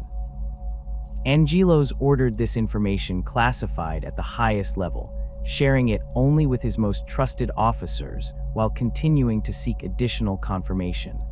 With renewed understanding of their potential heritage, the Blood Ravens adjusted their post-rift operations to reflect both practical necessity and philosophical alignment. Recognizing their possible connection to the Thousand Sons, they implemented enhanced psychic screening protocols to prevent the flesh change and other mutations associated with that lineage. Simultaneously, they embraced their role as preservers of knowledge with increased determination, seeing in this mission a redemption of their primogenitor's original purpose before corruption took root. The chapter's current campaigns focus on three primary objectives: securing knowledge at risk of loss due to warp incursion, investigating remaining clues about their founding, and developing enhanced warp protection techniques based on their unique understanding of psychic phenomena. These operations take them primarily along the edges of the Great Rift, where reality's instability both threatens existing knowledge repositories and occasionally reveals previously hidden information, as warp fluctuations temporarily expose lost locations. Strike Force Thule, comprised primarily of Primaris aggressors and inceptors, operates in the Imperium nihilist, securing Imperial scholarly outposts threatened by expanding warp storms. Their high mobility tactics allow them to extract valuable materials from locations often considered lost causes by other Imperial forces. Meanwhile, Captain Diomes leads elements of the Third Company through the Shrouded sector, tracing references to pre-heresy era research stations that may contain information about early Space Marine development programs. The most significant current blood, Raven's deployment centers on the Nephilim sector, where warp disturbances have revealed a previously unknown planetary system containing structures of apparent pre-Imperial human design. Initial survey teams reported finding chambers filled with stasis-preserved texts in ancient Terran languages, protected by sophisticated security systems that specifically respond to Astartes' genetic markers. Most intriguingly, some chambers appear to react differently to blood ravens than to other Space Marines, suggesting the facility may have been designed with knowledge of their specific gene seed characteristics. As the era Indomitus progresses, the Blood Ravens continue their dual mission of preserving the Imperium while seeking their own truth. Their numbers have stabilized with the integration of Primaris reinforcements, though they remain below full chapter strength at approximately 700 battle brothers. Under Gabriel Angelos' leadership, they have established new operational protocols adapted to the post-Rift reality, emphasizing knowledge security and psychic defense alongside traditional combat doctrines. The chapter's future remains as enigmatic as its past, but with renewed purpose and strengthened identity. Whether they ultimately confirm their suspected lineage or discover an entirely different truth about their origins, the Blood Ravens have embraced the uncertainty as part of their character. In an Imperium increasingly defined by loss and fragmentation, they stand as guardians of humanity's accumulated wisdom, determined that even as worlds fall and civilizations crumble, the knowledge that defines mankind will endure through the darkening age.